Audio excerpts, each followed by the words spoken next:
Video like जरूर कर लीजिए और ऐसे वीडियो लगातार फ्री में पाने के लिए चैनल को तुरंत सब्सक्राइब कर लीजिए और बेल आइकन को जरूर टैप कर लीजिए ताकि आगे भी सारे वीडियो आपको मिलते रहे। यूट्यूब में फॉलो करते हैं तो प्लीज ये वाला फ्री टेलीग्राम चैनल जरूर ज्वाइन कर लीजिएगा। सारे नोटिफिकेशन सारे अपडेट यहीं पे आते हैं, ध्यान रखिएगा।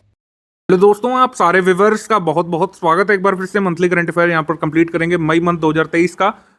आपको बता दी जाए यूपीपीएससी प्रीलिम्स की अगर आप तैयारी करना चाहते हैं 2024 की एकदम शुरुआत से, तो आप तैयारी कर सकते हैं। हमारे नए बैच यहाँ पर रनिंग है और 2023 मेंस में विभिन्न बैचेस चल रहे हैं। आंसर राइटिंग प्रोग्राम चल रहा है, स्टडी मटेरियल ग्रुप। आप जीएस 5-6 का अगर लेना चाहते हैं तो हमारे पर कॉन्टैक्ट करके अधिक जानकारी प्राप्त कर सकते हैं। स्टडी फॉर सिविल सर्विसेज के मंथली करंट अफेयर फॉर्मेट में सबसे पहले एग्रीमेंट होता है, तो एग्रीमेंट में सबसे पहले एग्रीमेंट यहाँ पर चंडीगढ़ और इंडियन एयरफोर्सेस के बीच है। ये डेवलपमेंट में है लगातार ये चीज़ें, तो ये मैं पहले ही बता चुका हूँ लास्ट ईयर करंट अफेयर में। इवन आपने देखा होगा जो अभी पापा वीडियो आया था उसमें भी इसकी चर्चा की गई थी कि एक भारतीय वायुसेना हेरिटेज सेंटर स्थापित किया जाना है, उसके लिए समझौता हुआ था चंडीगढ़ सरकार और हम लोग कह सकते हैं वायुसेना के बीच में। तो हेरिटेज सेंटर फाइनली इसका उद्घाटन कर दिया गया है हमारे रक्षा मंत्री के द्वारा। तो भारतीय वायुसेना का विरासत केंद्र या फिर हेरिटेज सेंटर कहाँ पर डेवलप किया गया है, तो इसका आंसर आप लगाएंगे अपने एग्जाम में चंडीगढ़। ठीक है, पढ़ते हैं हम लोग आगे। यूएस और साउथ कोरिया के बीच यहाँ पर समझौता हुआ है। जाहिर सी बात है, नॉर्थ अमेरिका के थ्रेट को वॉशिंगटन घोषणा पत्र या फिर वॉशिंगटन डिक्लेरेशन कहा जा रहा है। तो वॉशिंगटन डिक्लेरेशन में कौन से दो देश शामिल हैं ये पूछ सकते हैं। ठीक है, तो उसमें यूएस और साउथ कोरिया आपको पता होना चाहिए, यूएस और साउथ कोरिया। इस एग्रीमेंट के तहत क्या करने वाला है यूएस, अपनी अमेरिकी परमाणु हथियारों से लैस पनडुब्बियों को समय समय पर दक्षिण कोरियाई क्षेत्रों में तैनात करने का यहाँ पर प्लान बनाया जा रहा है, जिससे उत्तर कोरिया के थ्रेट को काउंटर किया जा सके। और उत्तर कोरिया के साथ अगर भविष्य में दक्षिण कोरिया का संघर्ष होता है तो इन परमाणु पनडुब्बियों का उपयोग जो है दक्षिण कोरिया कर सकता है। ठीक है, समझौता यहाँ पर है दो मंत्रालयों के बीच, आवास एवं शहरी मामलों के मंत्रालय के बीच और मिनिस्ट्री ऑफ रेलवेज के बीच। क्या प्रोजेक्ट बनाने जा रहे हैं, Mumbai Ahmedabad high speed rail और स्टेशन एरिया डेवलपमेंट प्रोजेक्ट। इसको स्मार्ट प्रोजेक्ट शॉर्ट फॉर्म में कहा जा रहा है। इंटरनेशनल कॉर्पोरेशन एजेंसी जो जापान से है, जापान इंटरनेशनल कॉर्पोरेशन एजेंसी, उसके साथ भी यहाँ पर समझौता हुआ है। तो इसमें 3 शामिल हैं, आवास और शहरी मामलों का मंत्रालय, रेल मंत्रालय और जापान इंटरनेशनल कॉर्पोरेशन एजेंसी। तो ये प्रोजेक्ट है Mumbai Ahmedabad high speed rail और स्टेशन एरिया डेवलपमेंट प्रोजेक्ट। इस समझौता ज्ञापन पर 4 हाई स्पीड रेल स्टेशनों साबरमती, सूरत, विरार और ठाणे के लिए जो ये स्टेशन एरिया डेवलपमेंट होगा उसके लिए हस्ताक्षर किए गए हैं। एक फ्रांस की कंपनी है एयरबस डिफेंस एंड स्पेस, इसके द्वारा भारत के लिए निर्मित किया जा रहा है C295 ट्रांसपोर्ट सैन्य परिवहन और सफलतापूर्वक उड़ान परीक्षण इसका किया गया है। सितंबर 2022 में एयरबस डिफेंस और स्पेस के साथ 21,000 करोड़ रुपए का रक्षा सौदा ये किया गया था कि फ्रांस का डिफेंस एंड स्पेस जो है भारत को C295 ट्रांसपोर्ट ये एयरबस बना करके देगा। हमारे एग्जाम में सिंपली ये पूछेंगे कि ये C295 ट्रांसपोर्ट मिलिट्री एयरबस जो है भारत ने इसको किस कंट्री से प्रोक्योर करने का काम किया, तो ये किया है फ्रांस से। इसके बाद भारतीय क्रिकेट कंट्रोल बोर्ड और एडिडास के बीच या एडिडास के बीच समझौता हुआ है, जो भी इसको बोलते हैं। तो एडिडास जो है भारत का नया किट स्पॉन्सर बन गया है। इंडियन टीम की जर्सी में अब लोगो रहेगा एडिडास का। एडिडास से पहले कुछ समय के लिए जो किलर था वो जो है किट स्पॉन्सर बनाया था थोड़े समय के लिए, लेकिन फाइनली लॉन्ग टर्म के लिए 2028 तक अब इंडियन क्रिकेट टीम का बेसिकली किट स्पॉन्सर कौन सा है, एडिडास है। इससे पहले किलर जीन्स था जो कि अब नहीं है, इनका कॉन्ट्रैक्ट खत्म हो गया है। अगला एग्रीमेंट है इंडिया पोस्ट यानी भारतीय डाक विभाग, confederation of Indian traders and Tripta technologies. 3 है, confederation of all India traders, Tripta technologies और इंडिया पोस्ट। तो उन्होंने क्या किया है कि एक भारत ई मार्ट पोर्टल बनाया है जिसके माध्यम से पूरे भारत में व्यापारियों को माल की पिकअप और डिलीवरी सेवाएं मिलेंगी। ठीक है, तो तृप्ता टेक्नोलॉजीज का ये जो भारत ई मार्ट है इससे जो इंडिया पोस्ट को जोड़ा जाएगा। तो इंडिया पोस्ट जो कई बार आपने देखा होगा पार्सल वगैरह ट्रांसपोर्ट करने का काम करता है, तो ये सब लिंक होकर के काम करेंगे ये तीनों ऑर्गेनाइजेशन भारत ई मार्ट पे। इजराइल की सरकार ने IIT मद्रास के साथ जल संसाधन प्रबंधन और जल प्रौद्योगिकी के लिए समझौता किया है। भारत में India Israel centre of water technology स्थापित किया जाएगा। अभी कहाँ पर किया जाएगा इसके बारे में नहीं बात हुई है, लेकिन ये कह रहे हैं कि IIT मद्रास के साथ मिलकर के Bharat Israel centre of water technology जल्द स्थापित करेगा। जल संसाधन प्रबंधन और जल प्रौद्योगिकियों से संबंधित चुनौतियों का समाधान करना इसका लक्ष्य होगा। एग्रीमेंट बिटवीन चाइना और रशिया, और रशिया के बीच कई समझौतों पर हस्ताक्षर हुए 24 मई 2023 को, जब रूस के प्रधानमंत्री बीजिंग यात्रा पर गए थे। तो ये सामरिक रूप से काफी महत्वपूर्ण होता है जब 2 बड़े सुपर पावर्स जो है आपस में कोई भी समझौता करेंगे। हमारे एग्जाम में पूछ लेते हैं कई बार। कई सारे समझौतों में जरूरी है कि चीन ने घरेलू शिपमेंट के लिए ट्रांजिट हब के रूप में जो रशियन पोर्ट है व्लादिवोस्तोक, उसका उपयोग करने के लिए समझौता किया है। आपने देखा होगा कि चाइना जिस भी देश से समझौता करता है तो ज़्यादातर उसके ट्रांसपोर्ट कम्युनिकेशन पर टारगेट करता है, छोटे देशों से करे चाहे बड़े, करने के लिए समझौता किया है। इंडिया का आंकड़ा पार किया, पहली बार ऐसा हुआ है कि रक्षा उत्पादन में 1 लाख करोड़ रुपए का आंकड़ा पार किया है। राह में हम लोग कह सकते हैं कि इंपॉर्टेंट ये अचीवमेंट भी है। 2022-23 में रक्षा उत्पादन का मूल्य 1 लाख करोड़ रुपए से ऊपर था, 1,06,800 करोड़ रुपए था। इंडिया और ऑस्ट्रेलिया कई सारे एग्रीमेंट कर रहे हैं लगातार। भारत जो है नज़दीकियां बढ़ा रहा है ऑस्ट्रेलिया से, तो नवीनतम एग्रीमेंट है कि ग्रीन हाइड्रोजन टास्क फोर्स भी स्टैब्लिश किया जाएगा इंडिया और ऑस्ट्रेलिया के बीच। ठीक है, सिडनी में प्रधानमंत्री मोदी जी गए थे, तो उनके ऑस्ट्रेलियाई समकक्ष वहाँ के प्रधानमंत्री एंथनी एल्बनीज़ के साथ द्विपक्षीय बैठक के दौरान समझौता हुआ है कि India Australia green hydrogen task force बनेगा। इसके बाद agreement between department of social justice empowerment and art of living, नशा मुक्त भारत अभियान को अधिक प्रभावी बनाने के लिए जो आर्ट ऑफ लिविंग फाउंडेशन है श्री श्री रविशंकर का, उसके साथ समझौता किया है सामाजिक न्याय और अधिकारिता विभाग ने। ठीक है, ये ध्यान रखिएगा। इसके बाद भारत की एनटीपीसी ने समझौता किया है केमपोलिस इंडिया, जो कि एक फिनलैंड की सब्सिडरी एसोसिएटेड कंपनी है। इन्होंने एक नॉन बाइंडिंग एग्रीमेंट साइन किया है कि बैम्बू को सेकंड जनरेशन इथेनॉल बनाने के लिए, बायो के लिए, जो कि थर्मल पावर प्लांट्स में यूज़ किया जा सके, ये सब प्रोडक्ट्स बनाने के लिए समझौता किया है। ये कुछ ज़्यादा जरूरी नहीं है क्योंकि एक तो नॉन बाइंडिंग है, ऊपर से बहुत ज़्यादा इससे सिग्निफिकेंस है नहीं। इसके बाद agreement between Russia and Iran, Russia और ईरान के बीच समझौता हुआ है जो international north south transport corridor, जो कि काफ़ी पुराना एग्रीमेंट है, इवन बिफोर जो चाइना का बेल्ट एंड रोड इनिशिएटिव है उससे पहले इसको शुरू कर दिया गया था सन 2000 में। ठीक है, मतलब 23 साल पहले की बात है। अभी भी अस्तित्व में नहीं आ पाया है क्योंकि बहुत एम्बिशियस प्रोजेक्ट था। 7200 किलोमीटर का यहाँ पे नेटवर्क टारगेट किया गया था शिपिंग, रेल, रोड रूट को जोड़ने के लिए, और इसमें 3 मेजर कंट्रीज इन्वॉल्व थी, एक इंडिया, एक ईरान और रशिया। हालांकि जो ये कॉरिडोर है ये गुजरने वाला था अफगानिस्तान से भी, अजरबैजान से भी, सेंट्रल एशिया से, यूरोप से भी। तो इसमें कहा गया है कि जो रस्ट अस्तारा रेलवेज जो है एक इंपॉर्टेंट लिंक हो सकता है इस कॉरिडोर का, जो इंडिया, ईरान, रशिया, अजरबैजान और अदर कंट्रीज़ को रेल और सी रूट से जोड़ने का काम करेगा। तो ये एग्रीमेंट नवीनतम है, तो बहुत पुराना एग्रीमेंट अगर फिर से चर्चा में आता है तो ये पूछ सकते हैं उसका पास्ट में कि ये कब शुरू किया गया था। ये नॉर्थ साउथ ट्रांसपोर्ट कॉरिडोर कब अस्तित्व में आया था, तो सन 2000 में, 2000 में। गोवा और उत्तराखंड साथ आए हैं। देखो अपना देश इनिशिएटिव के तहत राज्यों के बीच पर्यटन संवर्धन के लिए समझौता किया गया है। गोवा उत्तराखंड देखो अपना देश कार्यक्रम को आगे बढ़ाने वाले पहले 2 भारतीय राज्य बन गए हैं। ठीक है, तो जब 2 स्टेट आपस में कोऑर्डिनेट करते हैं तो कई बार वो एग्जाम के लिए जरूरी होता है। एग्रीमेंट बिटवीन महाराष्ट्र और मॉरिशस, अभी देवेंद्र फडणवीस जो है वो गए थे मॉरिशस, तो एक MOU मॉरिशस के साथ साइन किया है। मॉरिशस के इकोनॉमिक डेवलपमेंट बोर्ड के साथ साइन किया है महाराष्ट्र इंडस्ट्रियल डेवलपमेंट कॉर्पोरेशन ने, जिससे कि वो दोनों जो है एक दूसरे के बीच इन्वेस्टमेंट का काम करेंगे। अपॉइंटमेंट सेक्शन देखेंगे। अपॉइंटमेंट सेक्शन में अरुण सिन्हा का अपॉइंटमेंट हुआ था NTRO में, नेशनल टेक्निकल रिसर्च ऑर्गेनाइजेशन में चेयरपर्सन के तौर पर। यहाँ प्रेसिडेंट लिखा है लेकिन यहाँ पर चेयरपर्सन होते हैं। NTRO के बारे में आपको बताना चाहिए कि ये एक इंटेलिजेंस एजेंसी है, डायरेक्ट जो है ये PMO या फिर PM के कंट्रोल में है, और ये रिपोर्ट करती है नेशनल सिक्योरिटी एडवाइजर को। शुरू में रिसर्च एंड एनालिसिस विंग के एक टेक्निकल भाग के रूप में शुरू किया गया था। इसका हेडक्वार्टर न्यू दिल्ली में है, ध्यान रखिएगा। इसके बाद प्रवीण सूद, ये कर्नाटक के पूर्व DGP, केंद्रीय जांच ब्यूरो यानी कि डायरेक्टर बन गए हैं, नए director central bureau of investigation यानी CBI के।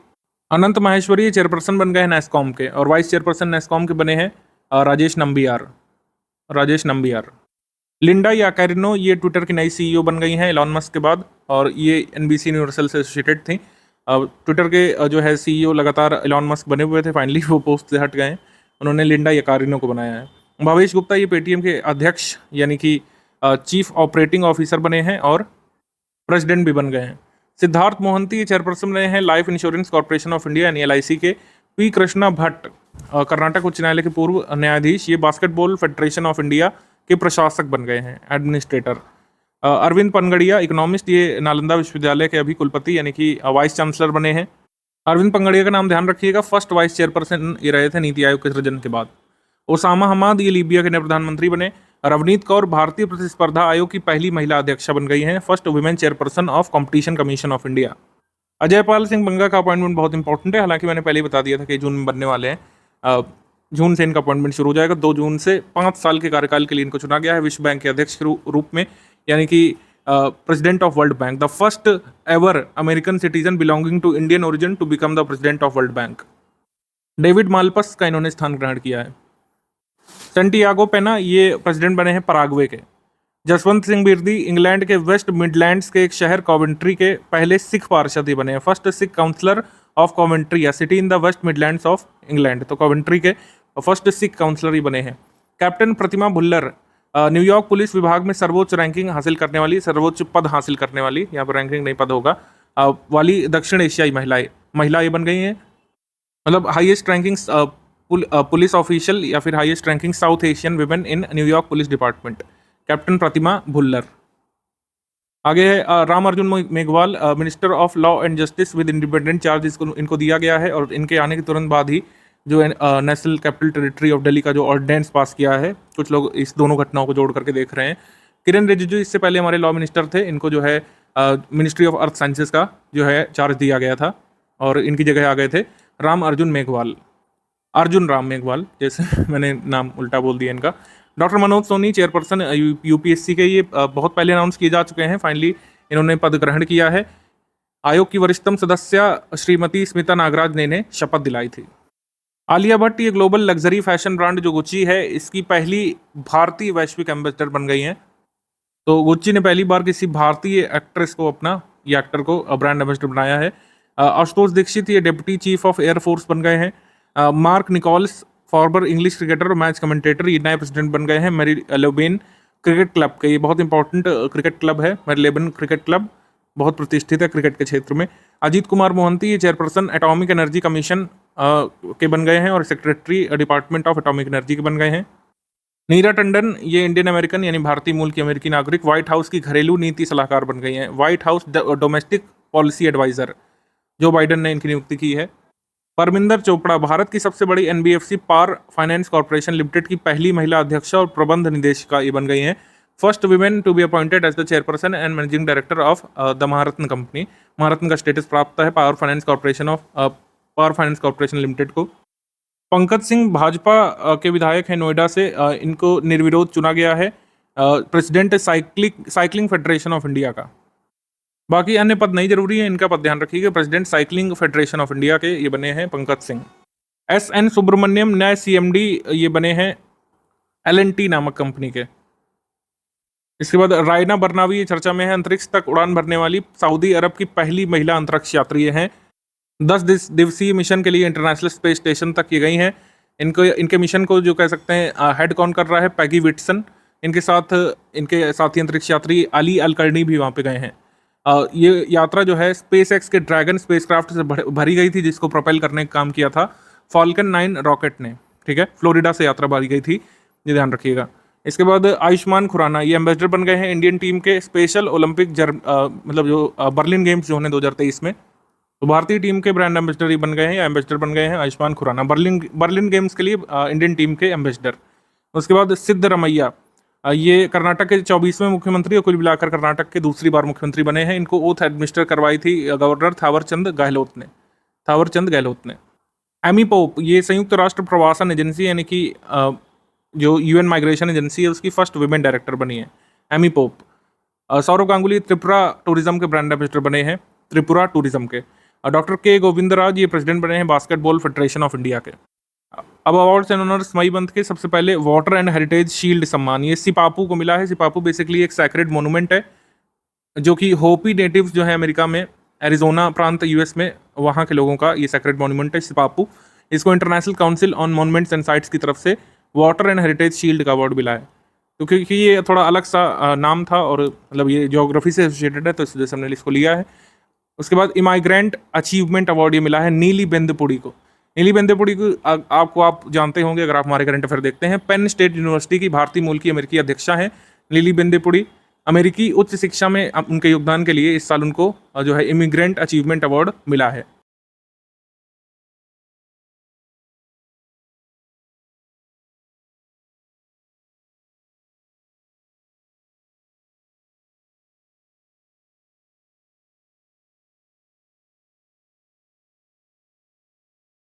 अगला अवार्ड है the order of the Rising Sun Gold and Silver Star सम्मान। ये मिला है former navy chief admiral Karambir Singh को, गवर्नमेंट ऑफ जापान की तरफ से ही दिया गया है। उन्हें ये सम्मान राष्ट्रीय रक्षा में जापान के बीच संबंधों को मजबूत करने के लिए प्रदान किया गया है। बुद्धांजलि रिसर्च फाउंडेशन की ओर से दिया जाने वाला 13th Bharat Ratna doctor Ambedkar award किसे दिया गया है? ये दिया गया है योगी आदित्यनाथ जी को, जो चीफ मिनिस्टर है उत्तर प्रदेश के और लॉन्गेस्ट सर्विंग चीफ मिनिस्टर भी बन गए हैं उत्तर प्रदेश के। फिर है first Govind Swarup lifetime achievement award professor Jayant Vishnu Narlikar को मिला है एस्ट्रोनॉमिकल सोसाइटी ऑफ इंडिया के द्वारा। जयंत विष्णु नारिलकर को, ये एस्ट्रोनॉमर हैं, खगोल शास्त्री हैं। चमेली देवी जैन पुरस्कार ये धन्या राजेंद्रन को मिला है, कि जो कि जर्नलिस्ट हैं, मीडिया फाउंडेशन की तरफ से दिया जाता है चमेली देवी जैन पुरस्कार। ऑर्डर ऑफ ऑस्ट्रेलिया, ऑस्ट्रेलिया का सर्वोच्च नागरिक सम्मान ऑर्डर ऑफ ऑस्ट्रेलिया मिला है श्री रतन टाटा को।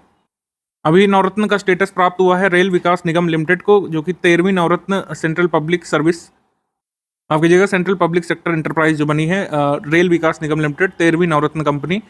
अब नवरत्न, महारत्न, मिनीरत्न का स्टेटस कौन देता है, इसमें बड़ी कंफ्यूजन है और ये कहीं लिखा भी नहीं है, आप ध्यान रखिएगा। Department of public enterprises ministry of finance के अंतर्गत ये दिया जाता है, ठीक है। Department of public enterprises ministry of finance के अंतर्गत ये दिया जाता है स्टेटस, लोक उद्यम विभाग वित्त मंत्रालय की तरफ से, ठीक है। उसके बाद chevalier de la legion d'honneur ये एन चंद्रशेखरन को मिला है, जो कि चेयरपर्सन है टाटा सन्स के। Catherine Colonna French minister of Europe and foreign affairs के द्वारा ये पुरस्कार chevalier de le legion d'honneur, चूंकि ये फ्रांस का पुरस्कार है तो फ्रेंच भाषा में ऐसे इसको प्रोनाउंस किया जाता है।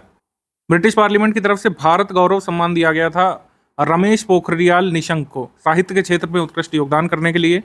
भारत के मानव संसाधन मंत्री रह चुके हैं डॉक्टर रमेश पोखरियाल निशंक। इसके बाद British academy of film and television arts BAFTA की फेलोशिप ये मीरा सयाल को मिली है British academy of film and television arts की तरफ से। पुलित्जर पुरस्कार में कई सारी कैटेगरीज होती हैं, 107 श्रेणी होती हैं, जो जरूरी है वो हम देख ले रहे हैं। जैसे पब्लिक सर्विस का पूछा जा चुका है, द एसोसिएटेड प्रेस ये जो फर्म है इसको पुरस्कार मिला है पब्लिक सर्विस की कैटेगरी में। बाद में इनके जर्नलिस्ट का नाम लिखा हुआ है, जो कि जरूरी नहीं है, ये सारे जर्नलिस्ट का नाम ध्यान रखें, द एसोसिएटेड प्रेस बस जरूरी है।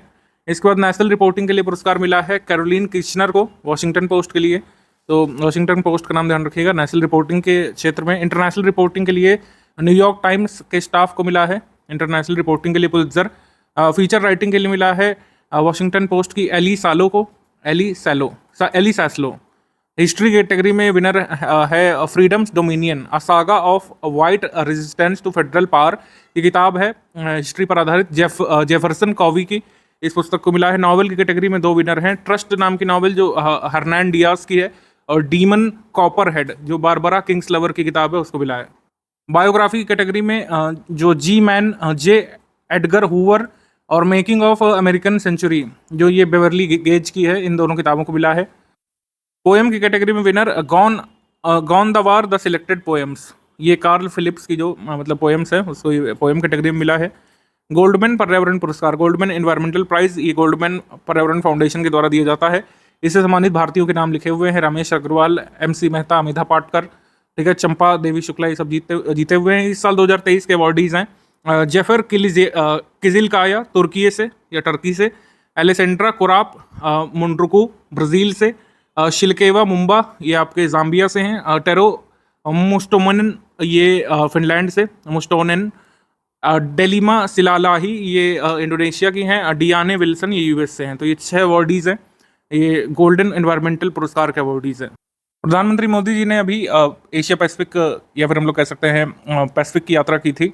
ऑस्ट्रेलिया जाने के बाद वहाँ पर जो आइलैंड कंट्रीज़ है वहाँ पर भी वो गए थे, जैसे न्यू गिनी में, फिजी में। तो पापुआ न्यू गिनी का जो सर्वोच्च नागरिक सम्मान है जिसको कहते हैं grand companion order of the लोगोहू, ये जो पुरस्कार है पापुआ न्यू गिनी का सर्वोच्च नागरिक सम्मान है, ये प्रधानमंत्री मोदी जी को दिया वहाँ की सरकार ने। फिजी का सर्वोच्च नागरिक पुरस्कार जो है the companion of the order of Fiji, ये भी प्रधानमंत्री को मिला। तो फिजी और पापुआ न्यू गिनी वो देश हैं जिन्होंने अपने वहाँ का सर्वोच्च नागरिक पुरस्कार PM मोदी जी को दिया था। और जिस व्यक्ति को पापुआ न्यू गिनी का ये companion of the order of लोगोहू मिलता है उस व्यक्ति को चीफ की उपाधि भी दी जाती है, चीफ। इसके बाद है billboards women of the year का पुरस्कार, ये बिलबोर्ड की तरफ से मिला है शकीरा को, कोलंबिया की सिंगर शकीरा को billboard women of the year का पुरस्कार मिला है। इंटरनेशनल बुकर पुरस्कार आ चुके हैं 2023 का। अब आपको गीतांजलि श्री की नॉवेल रेत समाधि अब नहीं याद रखना है।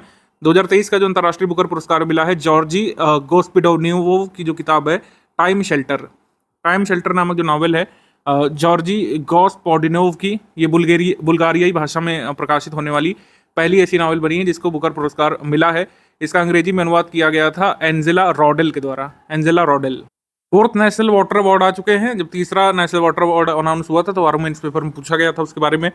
सर्वश्रेष्ठ राज्य की श्रेणी में टॉप पर मध्य प्रदेश, सेकंड पर ओडिशा, थर्ड पर आंध्र प्रदेश और बिहार संयुक्त रूप से हैं, तो भी अभी बीपीएससी वाले लोग जरूर ध्यान रखिएगा। सर्वश्रेष्ठ जिला श्रेणी में गंजम डिस्ट्रिक्ट ओडिशा पहले स्थान पर, नमक्कल तमिलनाडु से सेकंड पर, आदिलाबाद तेलंगाना से थर्ड पर।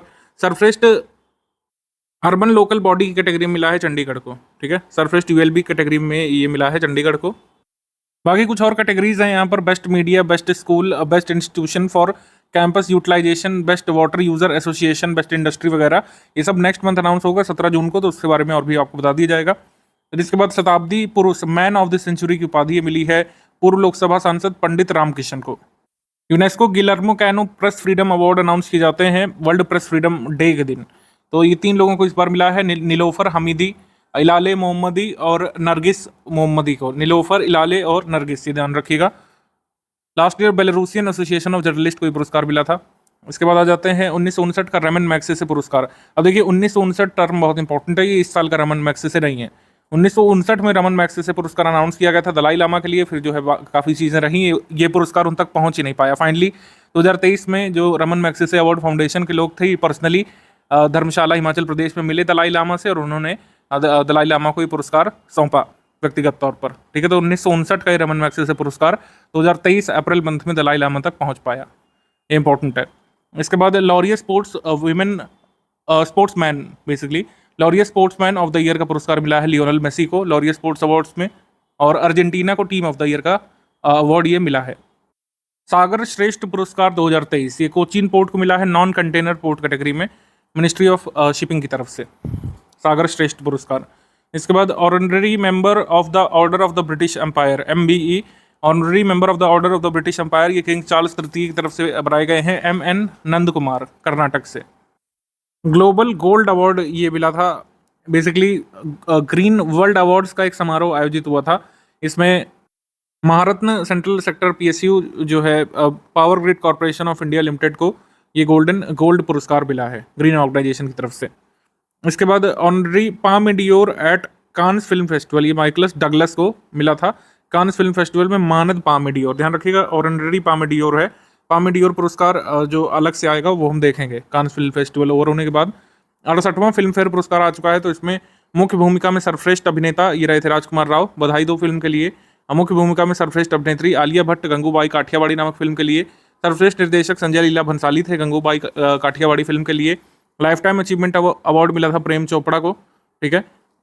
सर्वश्रेष्ठ फिल्म गंगूबाई काठियावाड़ी रही थी। सहायक भूमिका में सर्वश्रेष्ठ अभिनेता अनिल कपूर रहे थे जुग जुग जियो नामक फिल्म के लिए। बुक्स एंड ऑथर देख लेते हैं। बुक्स एंड ऑथर में सबसे पहले first Dogri version of constitution of India. Constitution कोई बुक नहीं है, लेकिन इसको इसी सेक्शन में डाल दिया जिससे आपको याद करने में आसानी रहे। Dogri version constitution of India का डोगरी भाषा में भारतीय संविधान का पहला वर्जन यहाँ पे प्रेजेंट किया गया था 8 अप्रैल 2023 को जम्मू विश्वविद्यालय में। भारतीय संविधान का डोगरी संस्करण पहली बार पेश किया गया था। उसके बाद गट्स आमिडस्ट ब्लड बॉथ, ये द अंशुमन गायकवाड़ नैरेटिव, आदित्य भूषण ने ये अर्ध कथात्मक विवरण दिया है, जो टेस्ट क्रिएटर हैं अंशुमन गायकवाड़ उनका। My life as a comrade, ये ऑटोबायोग्राफी है के शैलजा की, जो कि फॉर्मर हेल्थ मिनिस्टर हैं केरला की। इनको कुछ अवार्ड्स भी मिले थे जब भी हेल्थ मिनिस्टर रही थी। कलेक्टिव स्पिरिट कंक्रीट एक्शन, ये शशि शेखर वेम्पति की किताब है। मन की बात की 100वीं एपिसोड में इसका विमोचन किया गया था। Made in India 75 years of business and enterprise, Amitabh Kant इसके लेखक हैं। अमिताभ कांत अन्य पुस्तकें भी लिख चुके हैं, जैसे कि branding India and incredible story, incredible India 2.0, editor of the path ahead, transformative ideas for India. इनकी किताब जरूर एग्जाम में पूछे जाने लायक है। मेड इन इंडिया ये पूछ जाएगी, इसका आंसर होगा अमिताभ कांत। रिफ्लेक्शंस ये किताब है श्री नारायण वाघुल की। From tribal hinterlands to Raisina hills, ये द्रौपदी मुर्मू की किताब, द्रौपदी मुर्मू की जर्नी पर किताब लिखी कस्तूरी रे ने। From the tribal hinterlands to Raisina hills, smoke and ashes, a writer's journey through opium's hidden histories, non fiction किताब ये स्मोक एंड एशेस के नाम से अमिताभ घोष ने लिखी है, जो कि जो ओपियम ट्रेड है इस पर और भी किताब लिख चुके हैं। सी ऑफ पॉपीज वगैरह इन्होंने पास्ट में लिखा था। द गोल्डन ईयर्स ये किताब है रस्किन बॉन्ड की, द गोल्डन ईयर्स। डेज कई सारे इंपॉर्टेंट होते हैं मई मंथ में। वर्ल्ड पेंगुइन डे, क्योंकि हमारे डेज कुछ अप्रैल के भी रह गए हैं, 25 अप्रैल तक हमने करंट अफेयर लिया था, तो 25 अप्रैल के बाद वाले डेज देख लेते हैं। वर्ल्ड पेंगुइन डे 25 अप्रैल को।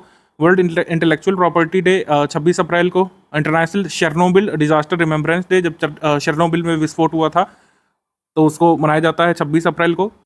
World day for safety and health at work, ये 28 अप्रैल को होता है। अंतर्राष्ट्रीय डांस दिवस, नृत्य दिवस 29 अप्रैल को। वेटरनरी डे यानी कि पशु चिकित्सा दिवस 29 अप्रैल को। प्रमोटिंग डाइवर्सिटी, इक्विटी, इंक्लूसिवनेस इस पर थीम थी। आयुष्मान भारत दिवस ये 30 अप्रैल को होता है। इस बार इसका जो थीम है वो है स्वास्थ्य अमृत, ध्यान रखिएगा। आयुष्मान भारत दिवस का इस बार थीम है स्वास्थ्य अमृत। इंटरनेशनल जैज डे ये 30 अप्रैल को होता है। मई दिवस 1 मई को। और भारत में पहला मजदूर दिवस कब बनाया गया था? 1 मई 1923 को चेन्नई में मनाया गया था, ये ध्यान रखना है आपको। भारत में मई दिवस समारोह का आयोजन लेबर किसान पार्टी ऑफ हिंदुस्तान, जिसके संस्थापक सिंगरवेलु चेट्टियार हैं, इनके द्वारा किया गया था। अंतर्राष्ट्रीय श्रम दिवस भारत, क्यूबा, चीन सहित 80 से अधिक देशों में मनाया जाता है। महाराष्ट्र और गुजरात दिवस 1 मई को होता है। विश्व ट्यूना दिवस ये 2 मई को होता है। और इंटरनेशनल एस्ट्रोनॉमी डे ये भी 2 मई को होता है। 2 मई को एक और दिवस होता है, अस्थमा दिवस। और अस्थमा, ट्यूना और खगोल विज्ञान दिवस, ये तीनों एक ही दिन होते हैं, 2 मई को। वर्ल्ड प्रेस फ्रीडम डे ये होता है 3 मई को। वर्ल्ड पोर्टुगीज लैंग्वेजेस डे ये 5 मई को होता है। और जो पुर्तगाली भाषा बोलता है उसको लूसोफोन कहा जाता है। तो लूसोफोन महोत्सव बनाया जाता है गोवा में, तो उससे एसोसिएट करके इसको देखा जा सकता है। वर्ल्ड एथलेटिक्स डे ये 7 मई को होता है। रविंद्रनाथ टैगोर की जयंती 7 मई को मनाई जाती है। इसके बाद वर्ल्ड थैलीसीमिया डे ये 8 मई को होता है। बी वेयर शेयर केयर इसकी थीम थी। नेशनल टेक्नोलॉजी डे ये 11 मई को होता है। 11 मई 1998 में भारत ने पोखरण द्वितीय टेस्ट किया था कोडडेम ऑपरेशन शक्ति के तहत। सीरीज ऑफ जो हम लोग कह सकते हैं सक्सेसफुल टेस्ट किए थे पोखरण में, और एक तरीके से द्वितीय परमाणु सफलतापूर्वक परीक्षण ये हुआ था 1971 के बाद, 1974 के बाद, माफ कीजिएगा, 1971 मैंने बोल दिया। 1974 में सबसे पहला टेस्ट, फिर ये series of many successful test ये 11 मई को पोखरण में। इसके कोऑर्डिनेटर थे APJ Abdul Kalam, missile man of India. International nurses day ये 12 मई को होता है। Second international plant health day ये 12 मई को। Plant health for environmental protection theme थी। इंटरनेशनल डे ऑफ फैमिलीज ये होता है 15 मई को। Family and demographic changes theme थी। 7th United Nations global road safety week ये 15 से 21 मई को था। सस्टेनेबल ट्रांसपोर्ट इसकी थीम थी। स्लोगन था रीथिंक मोबिलिटी। नेशनल डेंगू दिवस ये इसकी थीम थी use partnership to defeat dengue, 16 मई को होता है। 16 मई को वर्ल्ड एग्री टूरिज्म डे भी होता है। Green development through agri tourism इसकी थीम थी। वर्ल्ड हाइपरटेंशन डे 17 मई को। वर्ल्ड बी डे 20 मई को। इंटरनेशनल टी डे आपका 21 मई को। तो बी के बाद टी, 20-21 ऐसे ध्यान रख सकते हैं। नेशनल एंटी टेररिज्म डे जो है 21 मई को होता है। इसको जो है हम लोग पूर्व प्रधानमंत्री राजीव गांधी के स्मृति दिवस के रूप में बनाते हैं। इंटरनेशनल बायोडाइवर्सिटी डे ये 22 मई को। इसके बाद वर्ल्ड टर्टल डे 23 मई को। इंडियन कॉमनवेल्थ डे 24 मई को। ध्यान रखिएगा ये इंडियन कॉमनवेल्थ डे है, क्योंकि वैसे तो 13 मार्च को होता है, लेकिन कुछ कंट्रीज जैसे कि इंडिया इसको कॉमनवेल्थ डे को 24 मई को मनाते हैं। वर्ल्ड शिजोफ्रेनिया अवेयरनेस डे ये 24 मई को होता है। वर्ल्ड थायराइड अवेयरनेस डे ये 25 मई को होता है। सेलिसबरी प्लेन्स यूनाइटेड किंगडम में ये कंडक्ट हुआ था। अजय वारियर, अजय वारियर किन 2 देशों के बीच होता है? इंडिया यूके के बीच सैन्य अभ्यास है, आर्मी एक्सरसाइज है, मिलिट्री एक्सरसाइज है। फिर पहला आसियान भारत समुद्री अभ्यास, इसको AIME 2023 कहा जा रहा है, सिंगापुर में हुआ था। और इसमें जो भारतीय पोत भाग लेने के लिए गए थे वो थे INS सतपुड़ा और INS दिल्ली। बुलंद भारत नाम से एक्सरसाइज कहाँ पे हुई थी? चाइना टैक्टिक्स को जवाब देने के लिए अरुणाचल प्रदेश में हुई थी ये बुलंद भारत। और ये कहाँ पे हुआ था? अरुणाचल प्रदेश में। बहुत जरूरी है, बुलंद भारत के बारे में पूछे जाने की संभावना इस बार बहुत ज़्यादा है, खासकर वनडे एग्जाम में। बायलेटरल नेवल एक्सरसाइज इंडोनेशिया के साथ भारत ने समुद्र शक्ति अभ्यास किया था। इसमें भारत की ओर से INS कावरत्ती ने भाग लिया था। बस इतना ही ध्यान रखिएगा समुद्र शक्ति के बारे में। इंडोनेशिया भारत का अभ्यास और INS कावरत्ती ने इसमें भाग लिया था। इसके बाद दूसरा नौसैनिक अभ्यास अल मुहैद अल हिंदी। अल मुहैद अल हिंदी पहली बार 2022 में हुआ था, पूछा भी गया था एग्जाम्स में। ये सेकंड फेज था या सेकंड बार ये हो रहा था। इंडिया और सऊदी अरबिया के बीच का एक्सरसाइज है, ध्यान रखिएगा। UAE जरूर ऑप्शन में होता है, उसको आपको नहीं चूज करना है। अल मुहैद अल हिंदी भारत और सऊदी अरब का अभ्यास है, और ये नौसैनिक अभ्यास है, ये भी ध्यान रखना है, नेवल एक्सरसाइज। उसके बाद फ्लड रिलीफ एक्सरसाइज जल राहत अभ्यास, ये मानस नदी के किनारे या मानस नदी पर असम में किया गया था गजराज कॉर्प्स के द्वारा, जो कि इंडियन आर्मी की यूनिट है। एक्सरसाइज जल राहत। सोरिंग ईगल अभ्यास, सोरिंग ईगल एक्सरसाइज जो है ये साउथ कोरिया ने जो है कंडक्ट की थी, ये ध्यान रखिएगा। सोरिंग ईगल किससे एसोसिएटेड है? साउथ कोरिया से। साउथ कोरिया की एयर फोर्स की एक्सरसाइज है। इसके बाद संयुक्त नौसैनिक अभ्यास टाइगर शार्क। टाइगर शार्क जो है ये चट्टोग्राम में हुआ था, बांग्लादेश में। बांग्लादेश और अमेरिका के बीच ये जो है नौसैनिक अभ्यास हुआ था, टाइगर शार्क 40। भारतीय नौसेना पोत कई बार अपनी सर्विसेज के बाद डी कमीशन कर दिए जाते हैं। तो कोची नेवल बेस पर एक जो जहाज डी कमीशन किया गया वो है INS मगर। INS मगर अब डी कमीशन कर दिया गया है, सेवा मुक्त कर दिया गया इस जहाज को भारतीय नौसेना के द्वारा। 36 साल की सेवाएं देने के बाद 6 मई 2000। प्रोजेक्ट संजय जो है ये सेना को हाईटेक करने में मदद करेगा। संजय नाम से आप थोड़ा सा महाभारत से जोड़ करके देखिए कि जिस तरीके से उसकी सेवाएं ली गई थी धृतराष्ट्र के द्वारा, वहीं से बैठे बैठे युद्ध का हाल वो बता देता था। तो ऐसे ही सेना को हाईटेक किया जाएगा, सेल्फ रिलायंट किया जाएगा और उनकी एबिलिटी को बढ़ाया जाएगा। एक बैटल सर्विलांस सिस्टम जो है ये लाया जाएगा प्रोजेक्ट संजय के अंतर्गत, कि युद्ध की स्थिति में कोऑर्डिनेट एक दूसरे से हमारी आर्मी की यूनिट अच्छे तरीके से कर सकें, ये है। और इसको कंप्लीट करने का टारगेट रखा गया है 2025 तक, ठीक है। तो project Sanjay is all about battle surveillance system. BrahMos supersonic cruise missile का टेस्ट फायर किया गया था आईएनएस मारमुगाव से। तो ब्रह्मोस एरोस्पेस प्राइवेट लिमिटेड ये जॉइंट वेंचर है इंडिया और रशिया का, ध्यान रखना है आपको। आईएनएस वागशीर का समुद्री ट्रायल किया गया है। ये हमलावर पनडुब्बी है वागशीर, इसका सफलतापूर्वक परीक्षण किया गया था 2023 में मई में। वागशीर के बारे में इस साल क्वेश्चन भी आया था यूपीपीएससी के पेपर में। स्टॉर्म शैडो मिसाइल के बारे में आया था कि अमेरिका के बाद ब्रिटेन ने यूक्रेन को स्टॉर्म शैडो मिसाइल दे दी है। तो storm shadow long range missile है जो हवा से हमला कर सकती है। फ्रांस की कंपनी MBDA मिसाइल सिस्टम्स ने इसको बनाया है। तो बनाया किसने? फ्रांस की कंपनी ने। ब्रिटेन ने इसको किसको हैंड ओवर किया है? यूक्रेन को। लाइट टैंक जोरावर, इसमें कहा गया है कि 2023 के अंत तक लाइट टैंक जोरावर भारतीय सेना को डीआरडीओ जो है उपलब्ध करा देगा। डीआरडीओ और प्राइवेट सेक्टर की फर्म जो लार्सन ट्यूब्रो है, इनका ज्वाइंट प्रोजेक्ट है। एक लाइट टैंक है, हल्के वजन की टैंक है जोरावर। तो एक हाइब्रिड हाई पावर वजन अनुपात वाला मजबूत टैंक होने के साथ साथ ये सर्विलांस कम्युनिकेशन क्षमताओं से भी लैस है और आर्मर्ड कॉम्बैट व्हीकल इसको कह सकते हैं हम लोग टेक्निकल डिफेंस की भाषा में। तो इसको कौन बना रहा है? डिफेंस रिसर्च और development organisation Larsen and Toubro के साथ मिल करके, ये जरूरी है।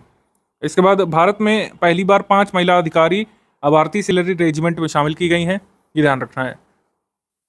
मालदीव को भारत ने एक फास्ट पेट्रोल वीजल और एक landing craft assault ship handover की है, ये ध्यान रखना है।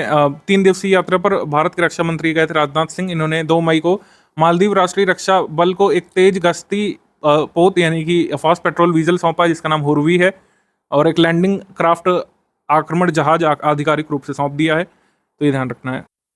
MH-60R हेलीकॉप्टर की सफल लैंडिंग और टेक ऑफ परीक्षण ये किया गया था आईएनएस कोलकाता नामक जहाज में, ये ध्यान रखना है।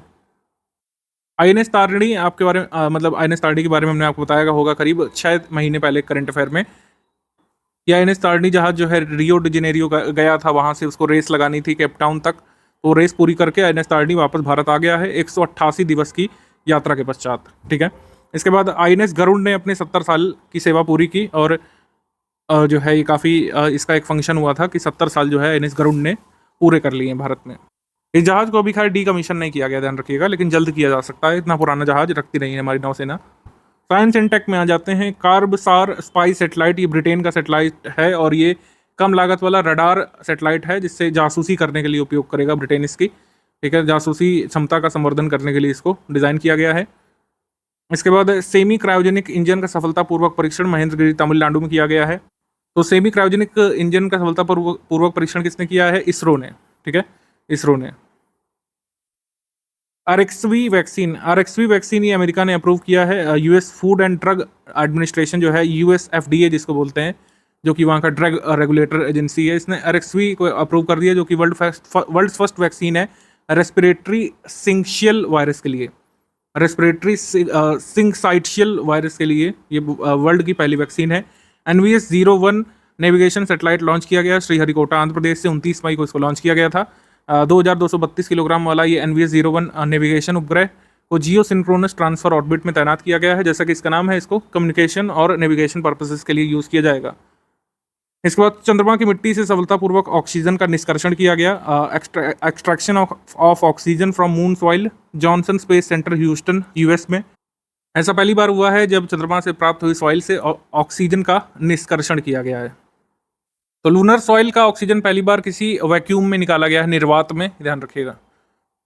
इस प्रोसेस को इन सीटू रिसोर्स यूटिलाइजेशन बोलते हैं। सोलर डेकाथलॉन बिल्ड चैलेंज ये प्रतियोगिता हुई थी अमेरिका में। IIT बॉम्बे के स्टूडेंट्स की जो टीम है जिसका नाम शून्य है, इसने पार्टिसिपेट किया था US डिपार्टमेंट ऑफ एनर्जी की ओर से आयोजित इस सोलर डेकाथलॉन बिल्ड 2020 में, और इस कंपटीशन में दूसरा स्थान इस टीम शून्य ने प्राप्त किया है, जो कि IIT बॉम्बे की टीम है। पहले नंबर पर बॉल स्टेट यूनिवर्सिटी और तीसरे नंबर पर यूनिवर्सिटी ऑफ ब्रिटिश कोलंबिया रही थी। मुंबई की चिपचिपी गर्मी और आर्द्रता वाले माहौल में वायु प्रदूषण से निपटने के लिए एक शून्य ऊर्जा वाला ग्रह का निर्माण करने के लिए इन्हें ये सेकंड प्राइज मिला है टीम शून्य को। जैसे इस साल पूछा था यूपीपीएससी ने कि निसार उपग्रह किसका जॉइंट प्रोजेक्ट है, तो ऐसे मेगा ट्रॉपिक्स प्रोजेक्ट जो है इसरो और सीएनईएस का है। सीएनईएस इसरो की तरह एक स्पेस एजेंसी है फ्रांस की। तो ये सहयोग कार्यक्रम है जिसका उद्देश्य है उपग्रह का उपयोग करके उष्णकटिबंधीय क्षेत्रों में जल चक्र और ऊर्जा विनिमय का अध्ययन करना। ये फ्रांस और इसरो का जॉइंट प्रोजेक्ट है मेगा ट्रॉपिक्स मिशन। विश्व का पहला रोबोट चेक इन सहायक का अनावरण किया दुबई में। चेक इन कराने के लिए किसी मतलब कह सकते हैं डेस्क की जरूरत नहीं पड़ेगी, रोबोट ही चेक इन कर सकता है। तो इस रोबोट का नाम इन्होंने रखा है सारा। क्या रखा है? सारा। चेक इन प्रक्रिया को अधिक सहज और कुशल बनाना इसका उद्देश्य है। दुबई स्थित एयरलाइन एमिरेट्स ने अपना नवीनतम नवाचार यहाँ पे पेश किया है। तो ह्यूमन की जगह एक रोबोट चेक इन करा सकता है, इन्होंने इसको अनावरण किया। हालांकि एआई में आप बहुत पॉसिबिलिटी देख सकते हैं, लेकिन एक्चुअल में ग्राउंड पर एआई का यूज़ देखने के लिए आपको बहुत इंतजार करना पड़ेगा मेरे हिसाब से। हैवी लिफ्ट लॉजिस्टिक ड्रोन, ये ओडिशा ने जो है इसको शुरू किया है। ओडिशा के मुख्यमंत्री नवीन पटनायक ने ओडिशा स्थित स्टार्टअप बॉन्वी एरो द्वारा बनाया गया अपनी तरह का भारी लिफ्ट लॉजिस्टिक ड्रोन लॉन्च किया है। ये 10 किलो से 50 किलो तक का सामान उठा करके या फिर उड़ा करके ले जा सकता है ये लॉजिस्टिक ड्रोन। तो इस तरीके के भी इनोवेशन देखने को मिल रहे हैं कि भाई ऐसा हो सकता है कि डिलीवरी बॉयज़ की जगह हमको डिलीवरी ड्रोन्स देखने को मिले, लेकिन उसके लिए भी हमको वेट करना पड़ेगा 8-10 साल। ट्यूमर को डिटेक्ट करने वाला एक मशीन लर्निंग टूल जो है किसने डेवलप किया है? आईआईटी मद्रास ने। आईआईटी मद्रास के शोधकर्ताओं ने मशीन लर्निंग बेस्ड एक नया कम्युनिकेशन मस्तिष्क और रीढ़ की हड्डी में कैंसर सृजित करने वाले ट्यूमर का सटीक रूप से पता लगा सकता है। ठीक है, तो GBM ड्राइवर नामक एक टूल सार्वजनिक रूप से ऑनलाइन उपलब्ध कराया गया है। Russian AI giga chad launch किया है। रशिया ने जो है चैट जीपीटी से कॉम्पीट करने के लिए रशिया भी अपना चैटबॉट ले आए हैं। रशियन बैंक SBER बैंक ने इसको लॉन्च किया है बेसिकली। इसका नाम होगा, क्या नाम है इसका? Giga chad. गूगल के एआई का क्या नाम है? बार्ड नाम है। ये सब ध्यान रखना है, आपको पूछा जा सकता है।